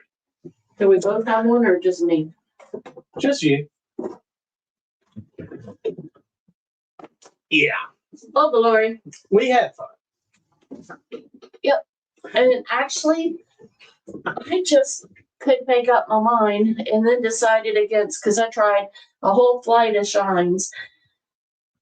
And the drinks that they make with the shines are really good. But the shines on their own, they're sweet. They just weren't hitting for me. They were just way too sweet. But they did have one thing that I really did enjoy. Meat. And that's all you. That's me. And you know what? Tell them what it is. This is the limoncello liqueur. Limoncello. Limoncello, yeah. And to me, this was good. I want this chill and drink it just like a lemonade, which can't 27%. Mm-hmm. So 54 proof. Oh, they put these separate? Yeah. And I had to have these glasses. These glasses just intrigued me. I'm still having a moment. Yeah. Over the envelopes. I love these glasses. They're glass, but they look like a clear plastic Solo cup. Yeah. Sorry, Mary, if you already mentioned it, but what is your favorite rye you've had? Oh, honestly, Peerless Double Oak Rye is my absolute favorite rye. You would not know it's a rye. You would swear it's a bourbon. Yeah. And Randall, the kind where you got nowhere else to be. We really didn't. But Steve's first time going up there. Hey, Neo, what's going on, buddy? Cheers. Glad you could join us. We're just recapping yesterday and the events during the week. So we left. Jack went up to Old Glory. Did you get anything the same or are they all different? They're different. Okay. Well, you want to see what you picked? I know what I picked. Well, there's one bottle. Okay. Anyway, I'm just trying to lead up to it, but okay. Okay. We got there, got to walk around, check out the place. It's gorgeous. If you have never been there before, you definitely make the trip. It's worth it. They had that at the local Kroger's here, so I'll pick one up and try it. There you go. Or better yet, before you do that, because they're a little pricey, if you know somebody that has some, I highly, highly, highly encourage you to try a sample first. Yeah. Before you commit that kind of money. Especially if you have like a local watering hole that may have it. Then they have it on their shelf because usually it's not that expensive of a pour, but the bottle typically runs about $100 to $120. Anywhere between 100, 125. Yeah. I'd say. But anyway, we got in there, looked around. Steve and I did some filming. We did some tasting. Let me tell you, this was one of the ones that we tried. Now, this is their Sweet Mash Tennessee Whiskey Single Barrel. And this one was 120.5 proof. Very, very good. And to me, it was more fun actually watching Steve enjoying those.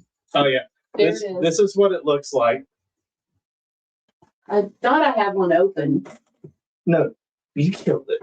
How many times I had to say the phrase? But it was almost as much fun. It was more fun watching Steve try these for the first time. And just the look on his face, it was priceless. The second one that we tried, it's also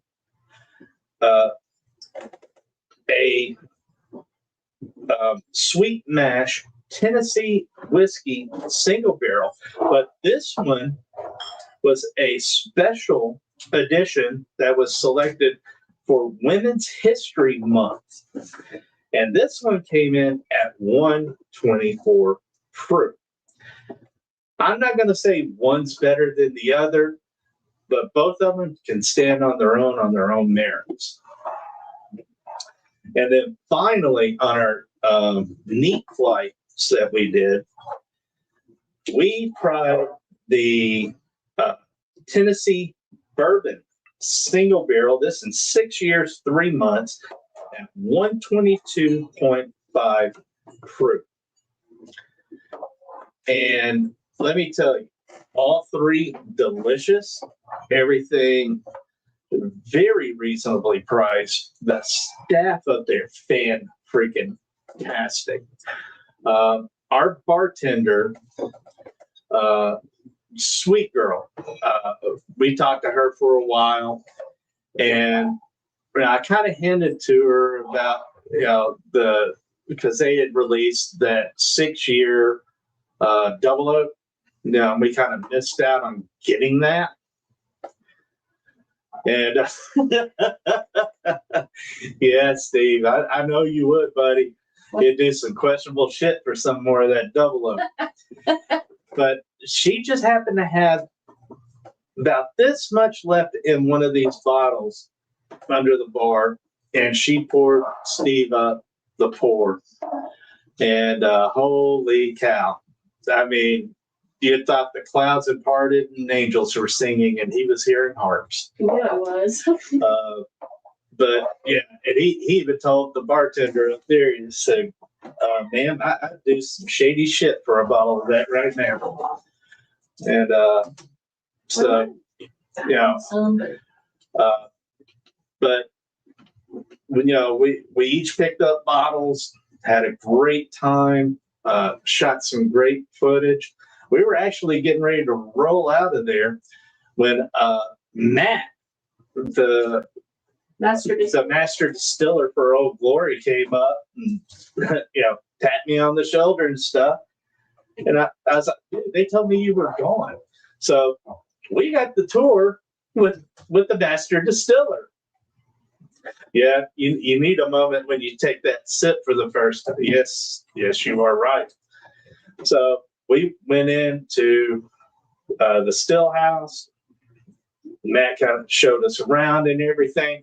But now the best part of it was Matt took us out to the barrel house. Let's just say there was some film footage shot there in the barrel house, but for okay, then don't. But let's just say there was stuff that shall not be mentioned and was not put on film. Nope. But all that Steve and I can say is, guys, if you follow Glory, be patient. It's coming. It's coming, and that's all we can say. All right, Mary. Let's. You know what? I've been making room to put Old Glory with Old Glory on here because we got stuff all over everywhere. I tell you, that smell in that Rick house was heavenly. I want cologne. I want body wash. I need to try to make toothpaste. I need to duplicate that into my wax for my candles. all these old glories together. Yeah, all the old glories together. That's what I've been working on over here, trying to Organize. make room and put them together. Um, And then I found that he had another Ingram over here, and I got Ingram over here, and yeah, it's all over the place. yeah, off-camera discussions are always the best. Yeah. Well, anyway, once we finished up there, we decided we were going to go down do some bourbon hunting. So, Matt was kind enough to give us his personal recommendation for a store. So we shot down to the store, started looking around, got permission from the owner to film, which was cool. So we're on both our channels. You're going to have a bourbon hunt video, and there's going to be some pretty funny shit in some of these videos. Let's see. I can't even find anyone coming up on Google for Old Glory around here in Kentucky. They're in Clarksville. They're literally a short drive. Yeah, just the other side. It's right across the border. Yeah, depending on where you are in Kentucky. Yeah, right now I think they're only distributed in Tennessee. I don't know. I know that they do go down because Bruzel did a pick there. Yes. The guys from Arkansas did a pick there. Everybody's doing picks there, and they're trying to get their stores. And I think if Bruzel got a pick, it's probably going to Longhorn, and you can probably order it on his drops. But I don't. It hasn't hit yet. Yeah, I just don't think too much of it has hit. You're almost to Cincinnati. Okay. Let me see. You may need to call them and see if there's any distribution. Maybe Ohio has it. I'm not sure, or maybe Indiana. Maybe give those a shot. Yeah, distribution is really difficult at the distillery level. Yeah. They kind of have to grow. I mean, Old Dominic is just now finally getting into Florida. Yeah. So anyway, so we went, did some bourbon hunting, did some filming. We saw some incredible bottles while we were there. Would not give us a price. Because they have a system set up there where they reward their loyal customers with a raffle. Totally respect it. But man, they had everything there. They had CYPB. They had single barrels. They had E.H. Taylor, Stag. They had Elmer T. Lee. I mean, so many good bottles. So, I mean, yeah, if you're local in that area, then and you shop there and get to know them, you could walk away with some good stuff. How's it going, Kevin? Good to see you, buddy. But we checked out the shelves. Now, one of the bottles Mary picked out, one I picked out. Mary? This one is a Doc Holliday. This one says the Deputy on it. I saw that and I'm like, I've never seen this one before. Mm-hmm. And this one is here. The 7 years. Uh-huh. It comes in at 58.4. So 100 and 816. 116.8. Yep. And it was bottle number 64 of 161. Yep. And this is the single barrel edition. And we've had some really good ones. And so Mary, she's always looking for the next good one. Yeah. Doc Holliday is awesome. This is going to be actually our fourth bottle. Yeah, I've got a couple up there right now. Yeah. Plus, we got this big Mamma Jamma in the big case. Yeah. With the pistols. So let me slide him on up in here. But I'm not in the mood for any more of that, so I'm going to grab something that I actually am in the mood for. Okay. Now, one thing that I love to do, especially in established stores, is I like looking for Dusty's older bottles. Oh, you finally made it home? Awesome. Now, That's good. one of the things you guys have probably seen these bottles before, the Bellmead cast strength. Well, this one's a little bit different because the ones that are sitting on the shelves right now, those are 108 point something proof. Well, this, my friend, The old Dusty. this is the older one. You know, when you hear Bruzel talking about the ones before that are out now, how they were better, they tasted different or whatever. This is one of those bottles because this is coming in. This is bottle number 210-02. Is that the one you're talking about? You said the soft red wheat rickhouse. Okay, that's the Ben Holiday. We're talking about the Doc Holiday. Right. But if this is the one you're talking about, this is a fantastic pour. Okay, no, I'm sorry. This is batch number 210-02. Keep that in mind. This is the cast strength, not the one. It's either 108.6 or 108.3. This is coming in at 116.2 proof. You notice on the where the barrel is, you don't see that proof statement on the label. This was handwritten. So this is the one that Bruzel was talking about, that these are the hard to find hidden gems. And this one was just stuck up on the shelf in the freaking store. And it was the only one they had. Yeah. Because I told him, I The said, barkeep was talking about, or the whatever he was, clerk, said that he had just hid that on the shelf. It was fine. When I paid for it, he goes, "Oh, you're really lucky." And I was like, "Why?" He goes, I just hid that out there on the shelves. You know, we found it in the back. I said, "Do you have any more?" And he goes, "No, that was only one I had." Yeah, Al, grab your Bellmead. Because they normally right here between the head of the two horses that have the proof statement. It's not here. It's handwritten on this white banner. That's what I love about having a husband that's kind of a history buff, nerd, especially when it comes to bourbon. He can look at a label and know if that's a newer bottle or an older bottle. He can look at a cap and know the difference. I don't pay that much attention to it. I just know what I like, and I buy what I like. Yeah, but I told him flat. I said, "Dude, if you got any more, I'll buy them." And he goes, "No, that we found that in the back.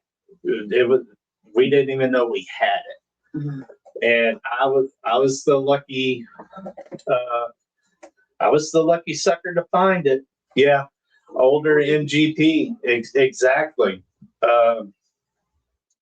What's the current proof on the ones now? FOMO. I hear you, Drew, because I've only been in it really for 4 years.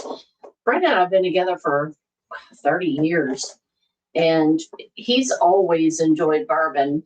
I've always hated it. I never had anything to do with it until our youngest, for his 21st birthday, he wanted to tour Jack Daniels.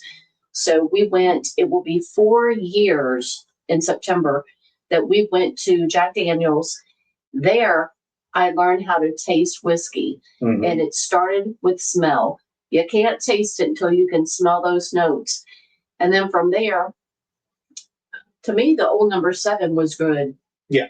That it was a lower proof, that. And you were just getting into it, so that was right. So that was up my alley. And then we we dabbled in it for a little bit, and then that February, or I think it was March, we went to Kentucky, did the Kentucky Bourbon Trail. We spent a whole week there, and we went from Lexington to Louisville and everything in between. We checked everything out, and we even did Angel's Envy. We did Your Bottle Your Own, which I think ours are up here on the very top shelf behind the tequila. We haven't cracked them. They come out at barrel proof, and I have killed numerous Angel Envies. That at the time, but before that, I would say, what was that? Jim Beam's Red Stag. Yes, was one of my go-tos. I love that cherry, and I have a big old handle down there. I'll probably never drink, but I was drinking a lot of that lower proof. I think I even got into the Crown Royal, that caramel. The salted caramel. Yeah, that was really good. I got another bottle after I started drinking bourbon neat. I don't go back to it, so I just gave it to the kids. Yeah. But yeah, I mean, as you get further along, your palate will kind of adjust, because before I didn't like rye at all. Mm-hmm. And now I found rye that I do like. So as you go into this bourbon journey, you might only be a couple of years in, but in a couple more years, because I'm only going, September makes 4 years that I've been in bourbon, and you will pick this stuff up pretty quickly. Yeah. Well, hey, you haven't been here before. Welcome, Donner Pass Whiskey. Glad to have you. Make yourself a pour, pull up a chair, hang out with us. We're just wrapping some things up on a couple of distillery tours and a bourbon hunt that we did in Lynchburg and north of Nashville. So Clarksville. Drew's right there. That's what his wife is drinking right now. Is the Red Stag. Get prepared, because if she starts dabbling into your other whiskeys, she will outgrow that, and whatever you have on hand, you'll be stuck with. So she will be drinking all your stuff. Yeah, ask her how she knows. Been there, done that. Still does. Sipping on High West Cask Strength. All right, nice. So FOMO started in 2022. No. What was that? I just see started in 2022. Are you still talking about the Belle Meade, or when you started?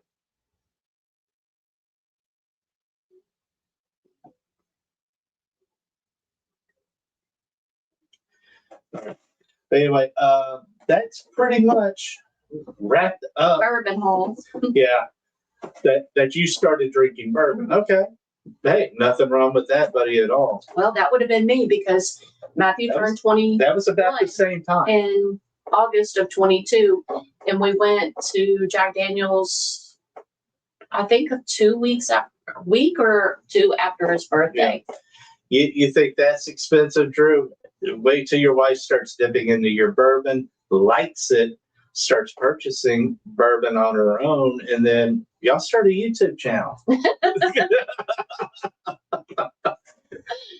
Yeah, because it can get out of hand quite a bit. Our YouTube now is we're going into about a year and a half with it now. Yeah, that we've been into YouTube.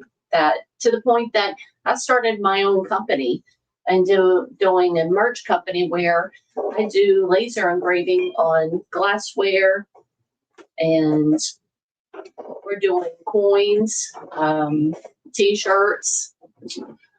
I'm taking bottles and turning them into lamps and candles and tiki torches.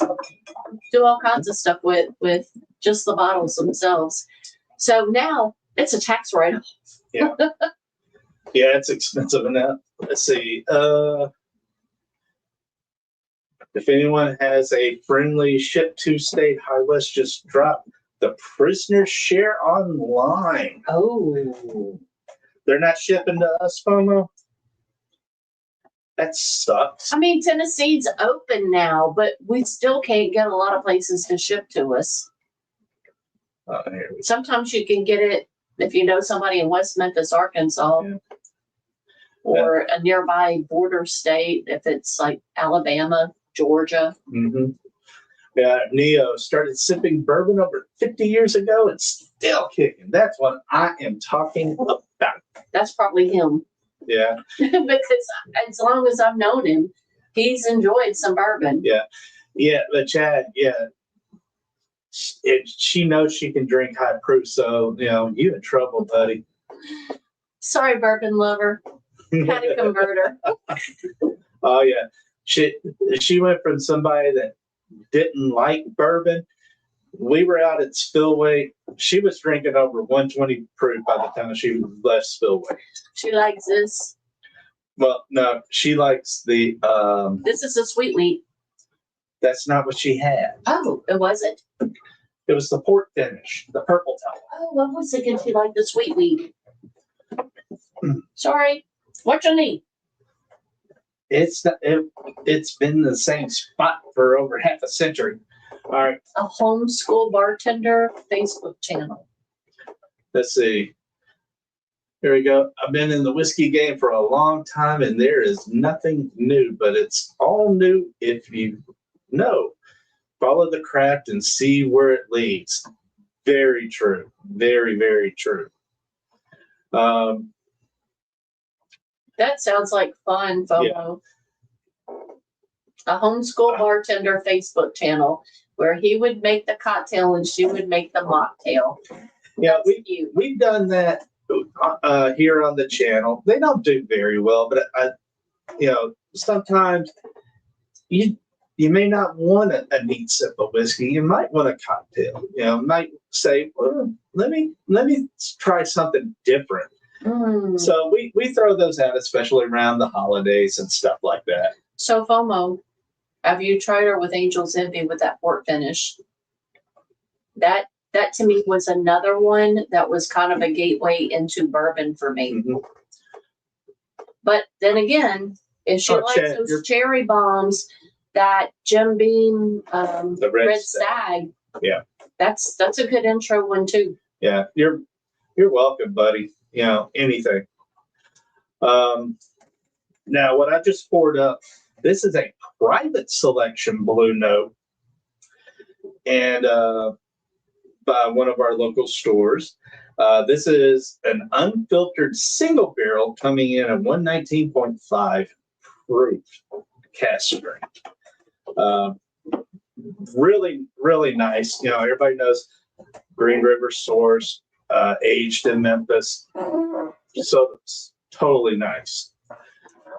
All right. Had to do something being locked in. Yeah, well, yeah.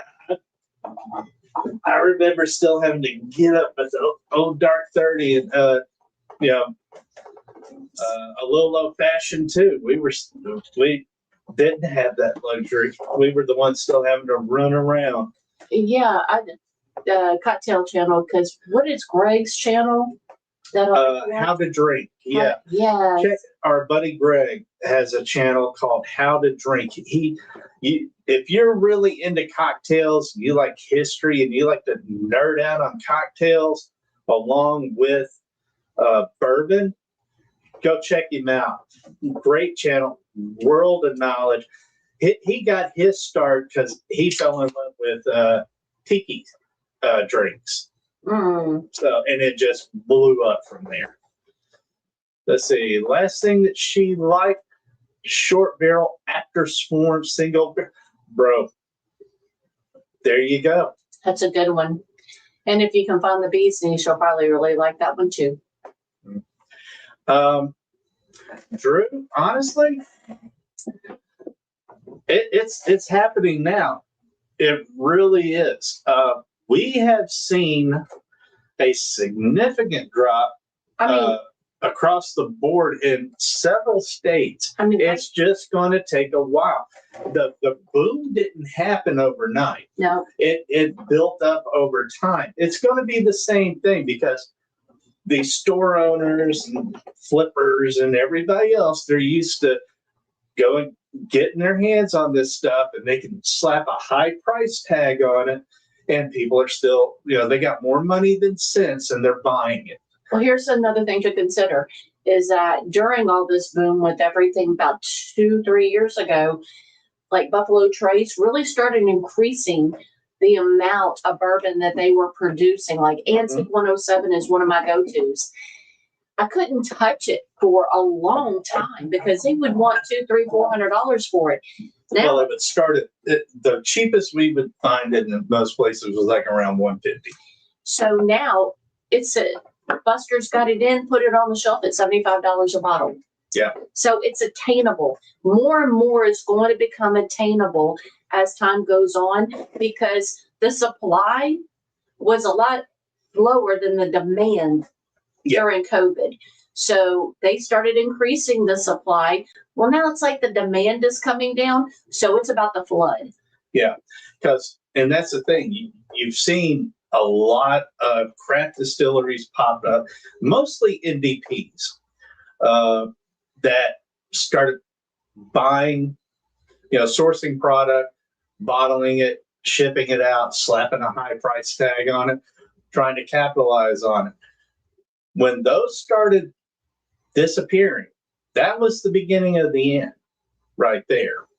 And now all these companies, everybody was freaking out when it was announced. Jim Beam shut down this production line. Oh my God, what's happening? Well, everybody forgot about the other two that they're running, and they even put out a public announcement. We're scaling back production because we have to do necessary repairs and upgrades to this bottling and manufacturing area. Right. So, but they failed to read that. They just said, "Oh, they're shutting it down. Oh, what's happening?" And next thing you know, people were murmuring that, Jim Beam's getting ready to file bankruptcy or sell off or something. And it's like, no, furthest thing from it. Oh, FOMO, that made me think of something. He's talking about the honey finish with a strong raspberry influence, because there was something about the after swarm being that the crop that they got of the honey. Meadowfoam, I thought. No, it wasn't. It was the blueberry. The honeys were going over blueberry. Yeah, and they said they pollinating. The after swarm was state specific honey that was sourced for those batches. And so you are going to get some berry notes because from where they were getting the honey from, that they had like a big bloom of blueberry in one area. It could be raspberries. I mean, there were a bunch of berries at that time when all the bees were pollinating. Yeah. So they got some of the pollen from those bushes and brought it to the hive. So you end up getting some of those influences into the honey that is also transferring over into the whiskey. And it's like they said, like down in Florida, when they released the After Swarm, the Florida edition, that's made with Florida orange blossom honey. Yes. It's indicative of each state, whatever they have going on. Yeah, that's why agriculture is so important when it comes to honey. On something like that. That's why each batch from state to state is going to vary. I think that's another reason why mead can vastly be different from so many different regions. Yeah. We could get honey if we wanted to make some mead. That which we do from time to time. Yeah, and when we bring in the honey to do a mead, that depending on what region it comes from, the meads could have everything the same except for the honey, but the totally change it. Total different variations on the palate. Yeah, I agree with him, Drew, 100%. The golden age for drinkers is coming. Standards are going to move from 10 to 12 to 14, 16 years on the shelf. It's coming. You just got to be patient. It's going to happen. We are going through, it's not so much a crash. It's like when the housing market. It's a balancing. They are resetting. Yeah, it's a reset, if you will. Yeah, the honey propagation does matter. Yeah, exactly. Ton of barrels sitting out there that they bought during COVID, hoping they were going to cash in and it was going to be huge. Look at Buffalo Trace. They made an identical still to double production, and they were cranking that out during COVID.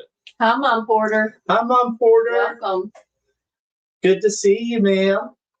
But yeah, during that time, once they finished that still, they had like maybe a 15-minute little ceremony, saying, "Yay, here's our still. Okay, we're getting to work." And they started cranking out product. They are sitting at there is They're 5 something. years old now. Watch, they're going to start trying to crank those out next year, right Well, at that 6-year age. It depends. It's going to depend on how those barrels turn out, because they not only double production by a new still, they built a lot of rick houses too. 16 million barrels Over. Oh Over. my gosh, that is going to be so much bourbon coming our way. Yeah.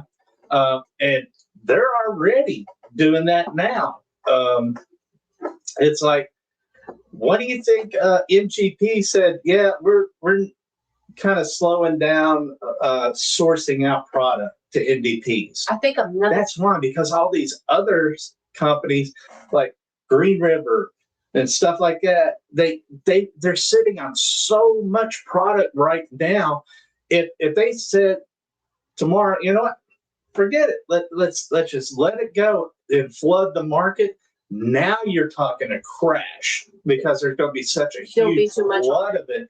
It's just going to sit. I think something else that's going to happen, is going to add to our golden age, is that as we phase down, the flippers are going to turn onto, I'm predicting tequila. It's already happening. So they're going to start hitting the tequila, and we're not going to be able to find those tequilas. So the rum, or even the rum possibly, I could see some of the rum. It's already happening. That they're going to go to that. They're going to leave the bourbon alone. So us drinkers will be the ones in line to get the bourbon.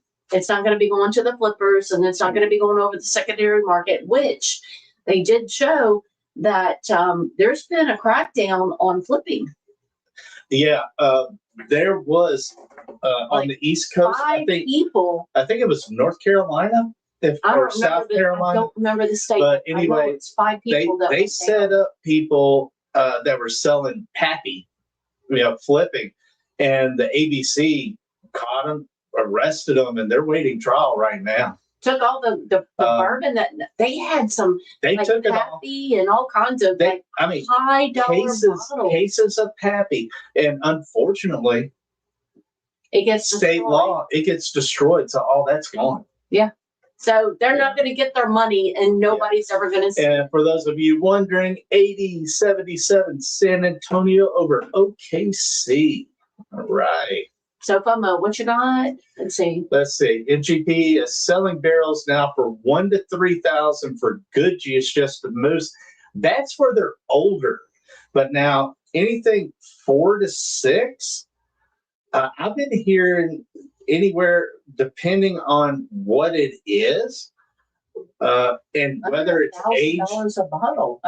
No, less. If it's already aged, they can get more. But like White Dog, you're looking at about stuff that's young, that still got time. I mean, you're talking like $400 to $700 a barrel.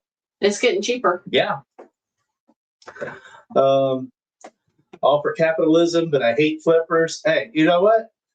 Salute your unfriendly neighborhood flipper by flipping them off. That's what I tell everybody. I'm looking forward to every one of these people who have grabbed up these bottles to get stuck with them and can't move them and just gonna lose their shirts on it.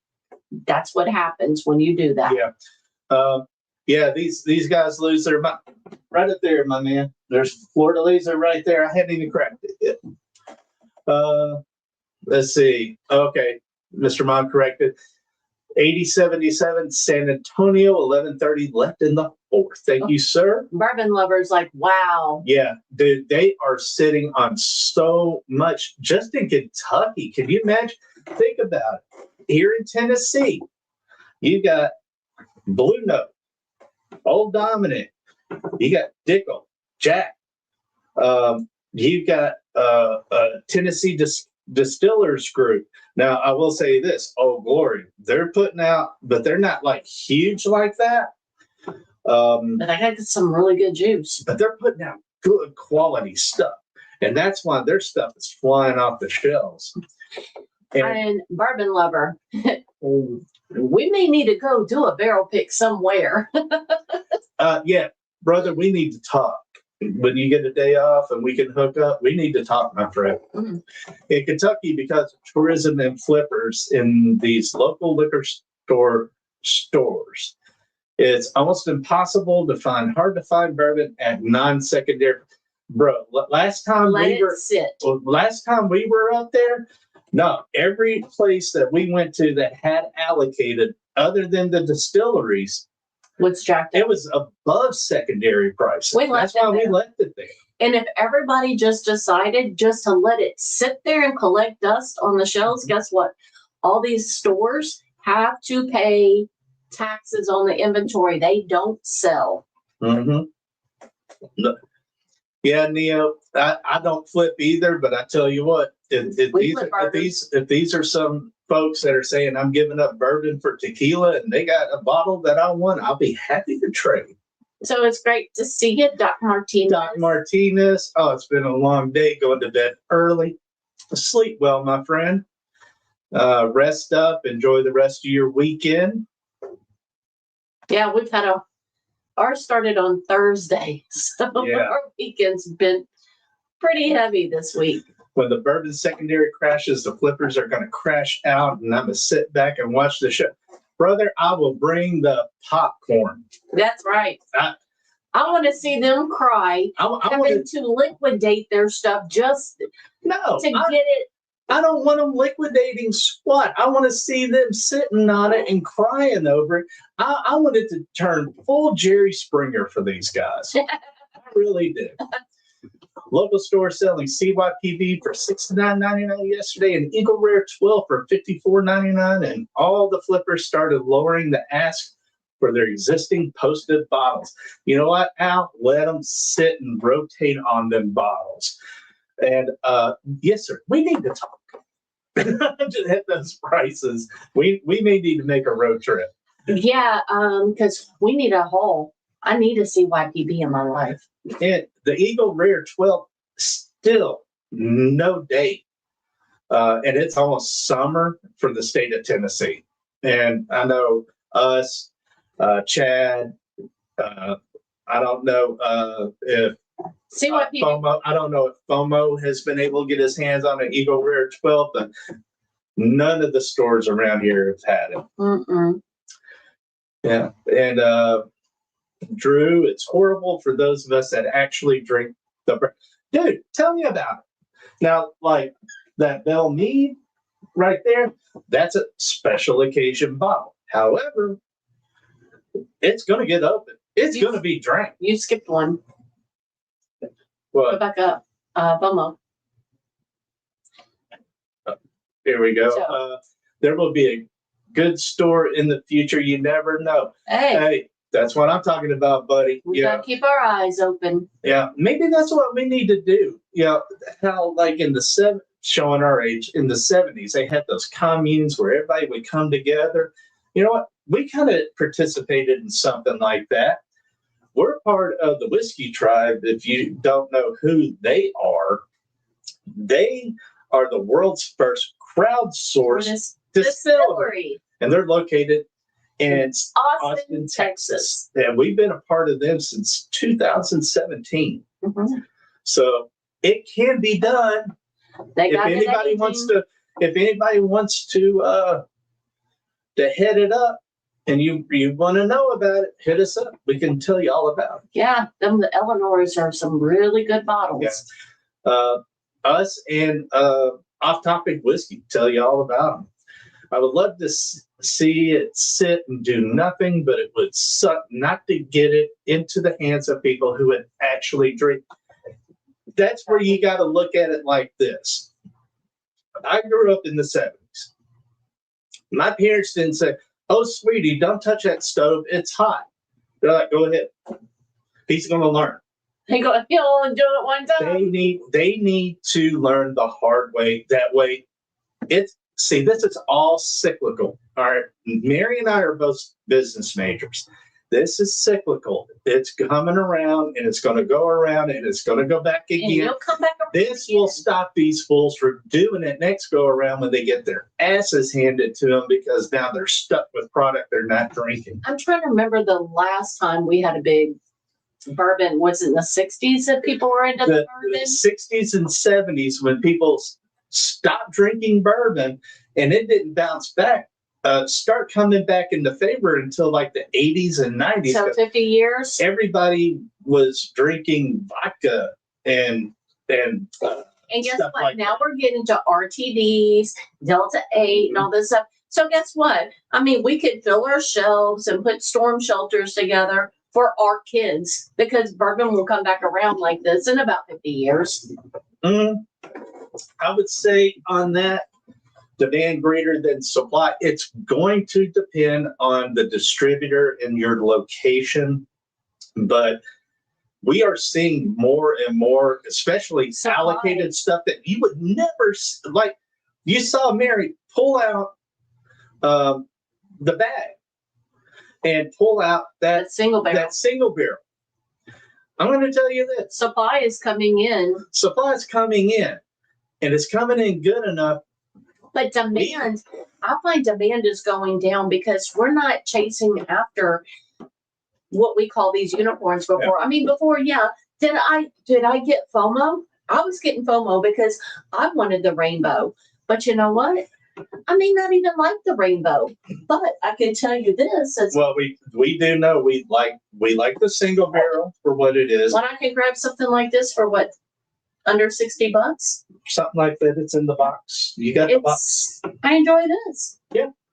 And you know what? And it's even better because we know the people out at Old Glory, and it keeps that relationship going, and it keeps them going. Right. So, they're showing us love by putting out a great product, and we're showing love by buying that product. And it's like, I know we buy cases of Old Dominic. Where did that little bottle just go? Which one? You talking about this one?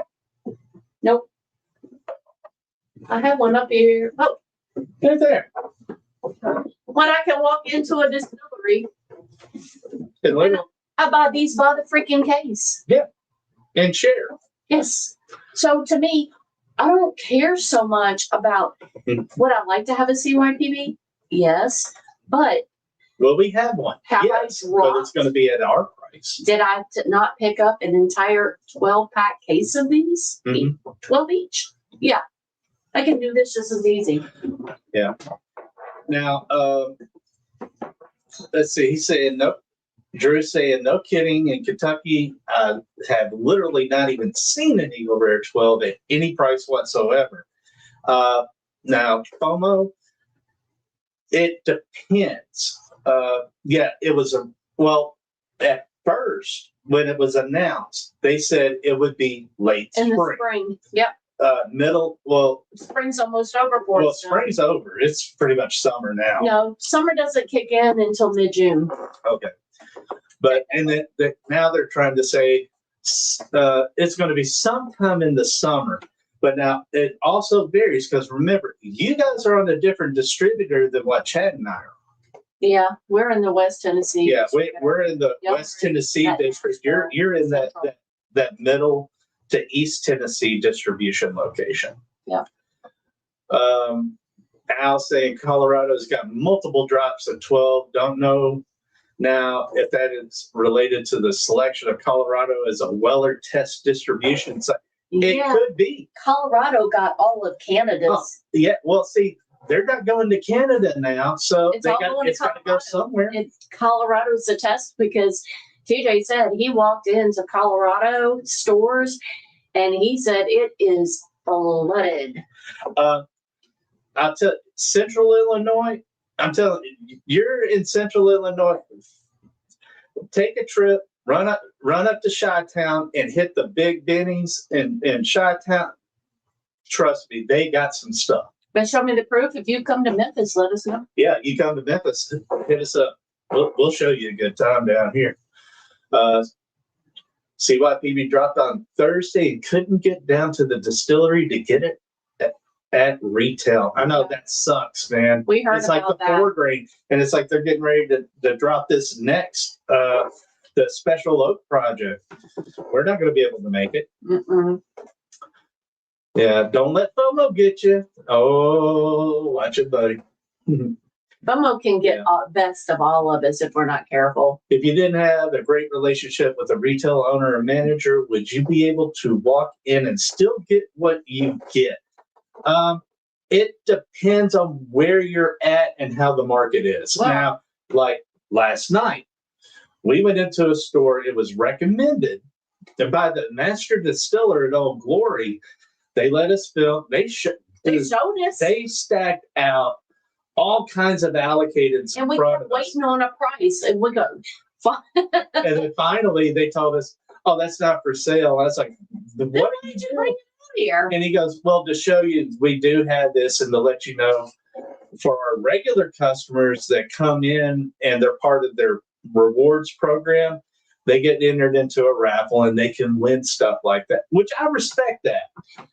Because it keeps it there local, and it keeps, because there are some guys that do have channels. All they do is they'll run around all over the place, may or may not buy something unless it's like super allocated and it's a good price, they'll buy it. Now, just to say, don't ever say never. Yeah. So go back to where we were. No. Because what he's saying here, if you don't have a great relationship with a retail owner or manager, would you still be able to walk in and still get what you want? We did that at a store we had never been into. Yeah. And they had it in the back, and I did get one of the stags for $90. And I forgot what else we got. An Eagle? No, we didn't get Elijah Craig. They didn't have the 15-year. We already had it. We had that in the car when we stopped there. Which one? The 15. We already had that when we stopped in. Oh, you don't know when we went to spray there? On the way back. Our little honey hole. Oh, yeah. The place that shall not be discussed publicly. Yeah. But yeah, we can go in there. We can get highly allocated, and they're not jacked up. Well, they're above retail, but way below secondary. Yeah, I mean, it's not. I mean, if you go to the distillery, you can get it for $75, and I'm getting it for $90. Yeah, not bad. $129 on a Weller foolproof. That's the high end of it. But I mean, if they're hard to come by in Michigan, yeah, I could see it if you've never had it before. But yeah, especially you go on vacation somewhere, kind of reach out, especially if you're part of bourbon groups or whatever, and you find out where those markets are, and you can walk in, you can walk out with a heck of a deal. Because sometimes you're going through these little towns, it's these little towns. It's like, even when we were going down to Brandon for Spillway, there was Stanley's, and that video got a ton of hits that we did. We hit Stanley's before, and because we needed to have a bottle for the Infinity Barrel for Bruzel, and we forgot ours here. I'm like, we'll stop off at Stanley's. We went there before, so we stopped off again, and we bought that Old Forester 1924. Yeah, that was at Stanley's. Yeah, we bought that one, and then we bought a couple of bottles because there was somebody else going down that forgot their bottle. Yep. So we picked up 2 bottles to go into the Infinity Barrel there. So we knew about it, so we hit it again, but this time we filmed it. Yeah, James Bond was actually written in to drink I.W. Harper, but Hollywood said it wasn't hip. Intro of the Martini. Could you imagine if you had drank I.W. Harper? Burning would have been today's Buffalo Trace. Well, see, you also got to think that's back in that timeline, the 60s, 70s. Mm-hmm. What was big? Brown liquor was out. Vodka was in. So was gin. Now, So that's where it came from. Now fast forward to John Wick, and you couldn't find Blanton's. Yeah. Thank you, Keanu. Bill and Ted. Cool. Messing it up for everybody. No, Turning the Keanu's world into taters. Keanu's a great guy. Thanks for definitely not letting me try that Dark Arts at Spillway. That was the best one. I definitely didn't try when I was there. Glad to be of service. You didn't? Did you come up and ask? Yeah. We never left. I've never left the booth. So, if you came up and asked. Yeah. I mean, we were being careful. We were being careful because ABC was hitting Spillway pretty hard. ABC was literally parked behind us. So Jill came and gave us a warning, said, don't pour for anybody. If anything, they want to come into your tent and pour for themselves. Do that. And if you don't know them, ID them. Yeah, because we were warned out there. If you came up and asked, I would have absolutely shared with you. Absolutely. I got the 4 grain and the Special Oak Project. Thank goodness. Let us know how that. I know how the 4 grain is. The Special Oak, I've never had that. Let us know how that one is. Ouachita Whiskey was at Spillway this year. First time was great. Yes, it was. Even with all the chaos that ABC put on it, but now talking to Josh, there are plans. It's going to kind of change up some more next year. So just kind of stay tuned. Plus, they're having the issues with the Mississippi ABC on distribution. Right. Yeah. So he's not sure that he's going to get his allocated because they're already running like 6 to 8 weeks behind on their shipments. Even when we went to Stanley's, Stanley's had just got from Cathead. The Old Soul. And that was the Weeder, which we've had the Weeder at Cathead before.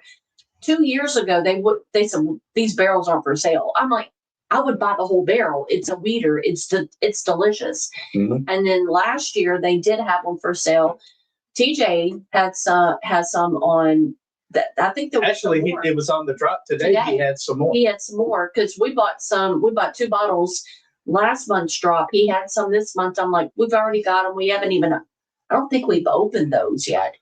So I'm like, we're good on that. Plus, we picked up some Old Soul. But in all honesty, we're not that far from Jackson, Mississippi. We can run down to Old Soul and pick it up. We're like 3 hours from there. It's not that. That's the great thing about being just outside of Memphis. We can be at Lynchburg in 4 hours. We can be in Brandon, Mississippi in about 4 hours. We can be in Kentucky in 4 hours. Yeah, I mean, we can be in Little Rock in 2. We could go anywhere. Yeah. Only Dram showing full proof secondary at 125 to 175. Okay. We get started. That all that stuff. You still have to wait on that stuff to catch up too. And plus, it's going to vary, and it tells you on the Only Drams that it varies from state to state and region to region. But yeah, absolutely. Showing we have been in states where they're still listing that shit at 200 or higher. Mm-hmm. So it depends on where you're at. Yeah, and hey, Wonderwall, it's all good. We love sarcasm. I was just giving you sarcasm back, buddy. Don't even worry about that. We're sarcastic. I work in sarcasm like Picasso worked in oils. Don't read too much. Most of the time, he gives me a comment, and he gets it twofold. Yeah, ABC was being a total pain. Yeah, they were. That's why, unfortunately, it looks like there's going to be meetings, there's going to be emails and phone calls, and it's going to change next year, gang. There's no other way for them to do it because they were literally threatening to shut the entire event down, which they had every right to do, and Josh could have got his license pulled.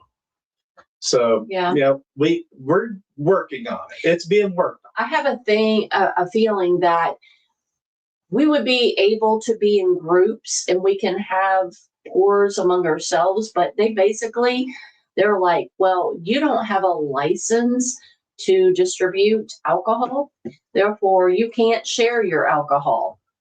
So I have a feeling in the future, we're only going to be able to drink what we bring. Yeah. That's what it's going to boil down to, but it's going to be one of those, you know, how in years past and this year included, everybody had everything laid out on the table and stuff like that. I did see where some people that had vans had it on the inside of the van, or they had the hatch raised on their SUV That had it inside their and had it inside the vehicle. But there were just as many groups that had their tent up and had a table in front of their tent with all of it. I was waiting for them to get pulled because we kept everything in our bottle bags. Mm-hmm. And we had two of our supporters that had their bottle bags under our tent. And they just come and get more pours and walk around. This year we didn't get to walk around because I was selling merch. Yeah. So I didn't get out there as much. I tell you, the best thing you could do, if you're on Instagram or Facebook, follow the store because they put out stuff about that. And also, if you follow Bruzel on YouTube or you're a Patreon of Bruzel, there'll be more out. There'll be more information out as it starts getting close to time. But I will say, even if we do spillway again, and we don't do the bottle share there, get at the hotels. Yeah. We all do bottle shares at the hotels. Oh my gosh, yes. Now, this year, we came in, we were drowned like rats, and I know some people kind of thought we blew them off, and when we explained to them, no, we're literally freezing to death. We got to get a shower, warm up, and put on clean clothes. Yeah, because we were breaking down. We were the last tent to break down. We had customers after the event was over, and I fulfilled all the orders for any customer that came up. So as we were breaking down, the rain came in, we were taking down a tent and had merch sitting in rain. So next time we're going 2 vehicles, merch goes in 1 vehicle, tent and tables go in another. Maybe not. We got to see. Yeah. We got to see what the layout's going to be. The Old Soul weeded from the last drop too. Yeah, we got those as well. Northeast Louisiana. Yeah, we lived in Thibodeau, buddy. Yeah, we're down south in the Mayas. Special Oak Project number 80, extremely good. It's a rye, and shockingly, I love. Hey, there you go. There you go. There you go. You found a rye that you do like. What you do now is you find out as much about that mash bill as you can and research who has similar type mash bills and try them out. Yep. Or stick with that brand if that's what you like. Special Oak Project, you're out your damn mind. Drink what you like the way you like it. Yeah, didn't want ABC on here. And several people were like that. And literally people we knew, they came up and they were sitting down under our tent with us just because they were being followed. Yeah. And ABC left them alone until they came out from the tent and did it again. But they were being jerks. Yeah. A Crittenden's bottle. Yeah, I know he was waiting for some. He was waiting. Those Crittenden's were supposed to be there in time for the spillway drop, but because of Mississippi ABC, they couldn't get them there. Yeah, everything was running 6 to 8 weeks behind. Yeah, San Antonio, 2 minutes 30 seconds in the fourth, 107.98. Dang, that's a tight game. It's getting good. If you guys are into basketball, there's your update. What you do? I am doing this. Give me a second. Oh.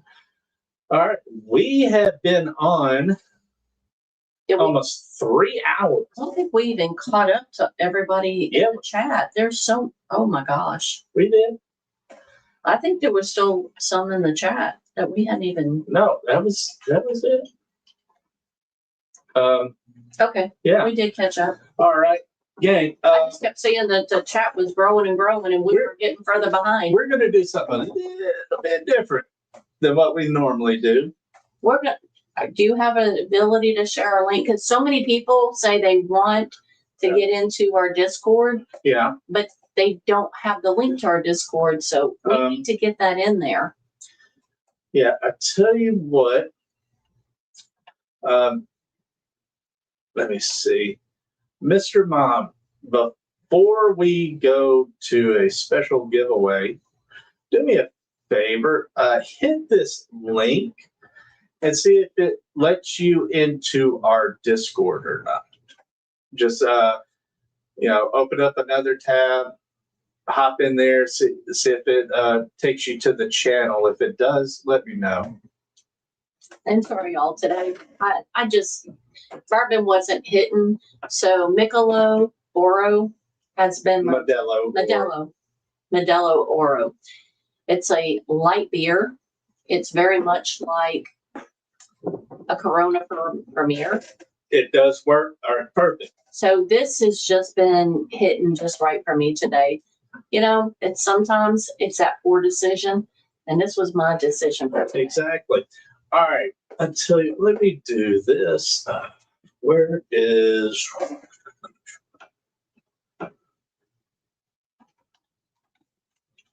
And duck race. Quack, quack, waddle, waddle. How about we do a duck race? So what are we giving away today, babe? Well, that's where this is going to change slightly. Give me just a second, make sure I'm on the correct one. Yeah, because we're on a different night. Yeah. I'm kind of out of sorts. Yeah. It's a Saturday. It's not working for you, Steve? It does. I just need to add my password. Steve, do you have a Discord? Have you signed up for Discord? Because you have to be signed up for Discord in order to get into it. Yeah. Because it basically takes you and then puts your user into the Discord. It takes you as a user, and with that link, it'll allow you into our server, and then we hop into the speakeasy that we have set up. Yeah, sign up for Discord, and you guys can hop in. Yeah, see, Mr. Mom, and that all he had to do, he just had to sign in with his password, and now he's in. All right, what we are going to do is this special surprise giveaway. Okay. A flight of my choice. It takes you to Discord, and you can see your other channels, but not mine. You clicked on that link, and it did not take you to my channel at all.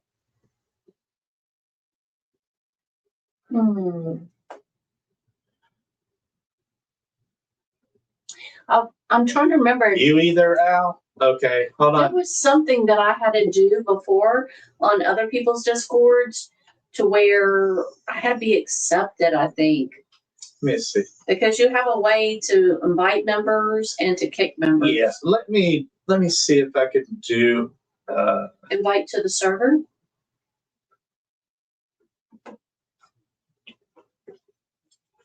Let's try this. All right, gang. I'm sending out a server invitation now. Let's see if that works better. See if this one works. Steve and Al, give that one a shot and let us know. That should be an invitation to join our server. 111-103 San Antonio in the final.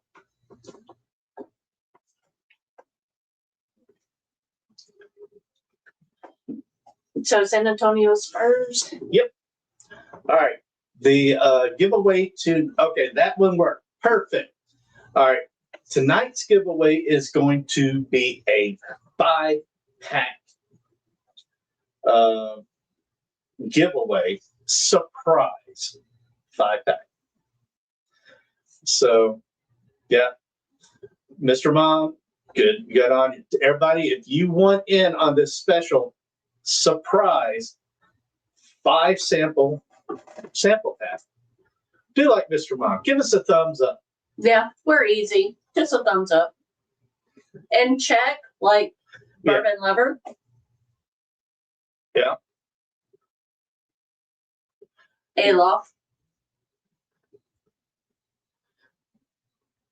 You did, Fuzzy. You gave a thumbs up, buddy. All right. All right. You got Chad down. Fuzzy, you've been quiet tonight. He's got to be at home. That's why. Was he keeping you a babe? Give Wuzzy our love. Yeah, I miss that girl. Yeah, we miss you both. We can't wait till August, buddy.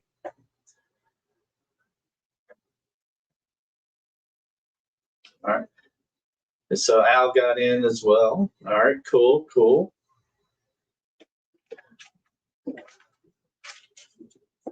My brain's not working. Can you fill in the blank?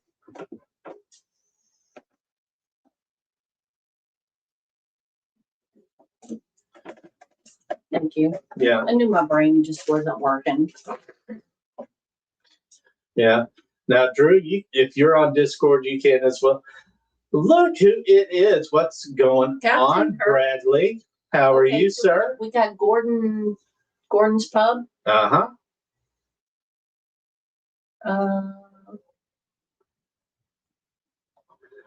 Captain. All right, Steve. We got you. We got you, Al. You're good. Martin. Which one's Al? Gordon's Pub. Okay. You guys gave me the numbers weekend. You're in Sea Island, George, working Martin this week. Cox. Okay. Yeah. Am I getting everybody? Ben Burr? Ben 77. Let's see. Show me the proof. In Sea Island, George? Where is that? Sea Island, George, working this weekend. Show me the proof. Georgia. Sea Island, Georgia. Okay. Georgia. Gotcha. Yep. Drew. Chad, take a break, go to sleep. I think he's finally done working for the day. Right. Yeah. He's been a busy dude. He had Indiana for vacation, had to come back, had to work, had to teach. He's a busy man. Yeah. You got Bourbon on there too, baby? No. Got it now. Okay. Do we need the numbers? They're 77. Nah, that's fine. He's on a fancy private island. Nice. Pinkies up. I'm about to go to sleep. Got to work tomorrow. Yeah, on those 24 hours. Yeah. I don't envy you, brother. But hey, not long, buddy. Not long. You'll be seeing that retirement before you know it. Yeah. All right, gang. 2-minute warning. 2-minute warning at 9:55. I'm going to call this. We are going to run a duck race. If you want in on the 5-pack mystery sample. Okay, I got it on my phone if you want to start entering those. Okay.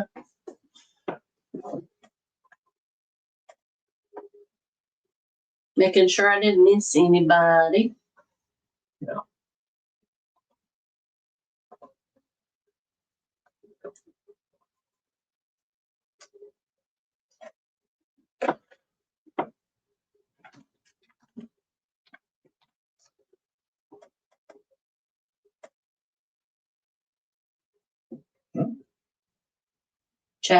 Chad. Sorry. What's the beat? I'm telling you, my brain today.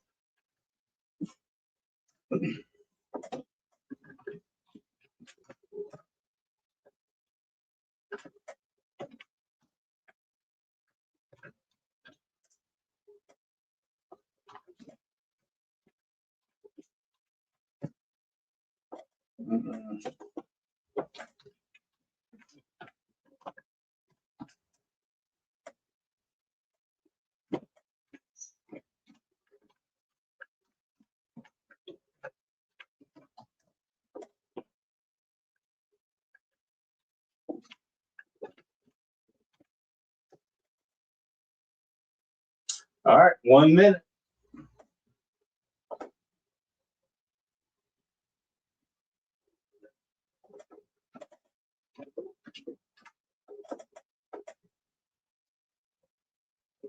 Can you read my writing? Kuacha. Hey. Chita. Whiskey. What's top whiskey?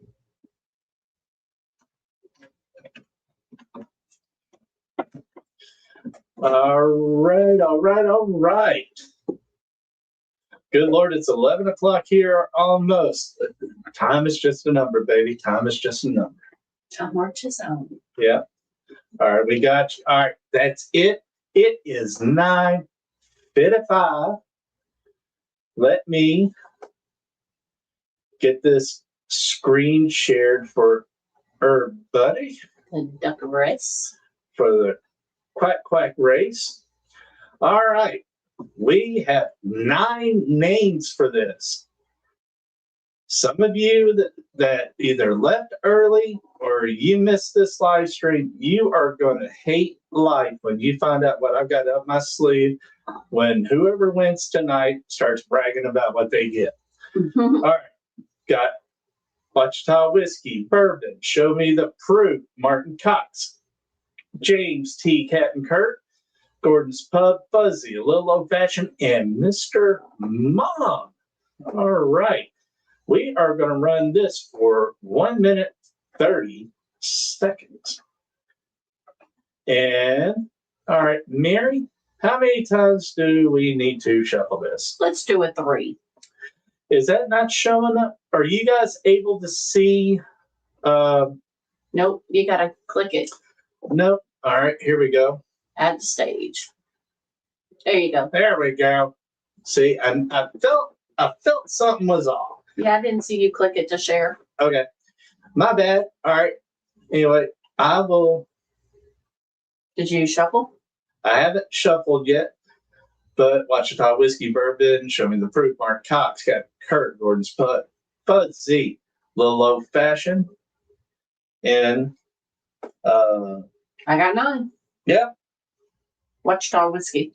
no, it's Mr. Mom. Mr. Mom, you're in #1 spot, sir. Mary, give me. I said 3, baby. You want 3? Okay, 1, 2, 3. All right, gang. Here we go. Good luck. And there they go. Oh, we got a quack.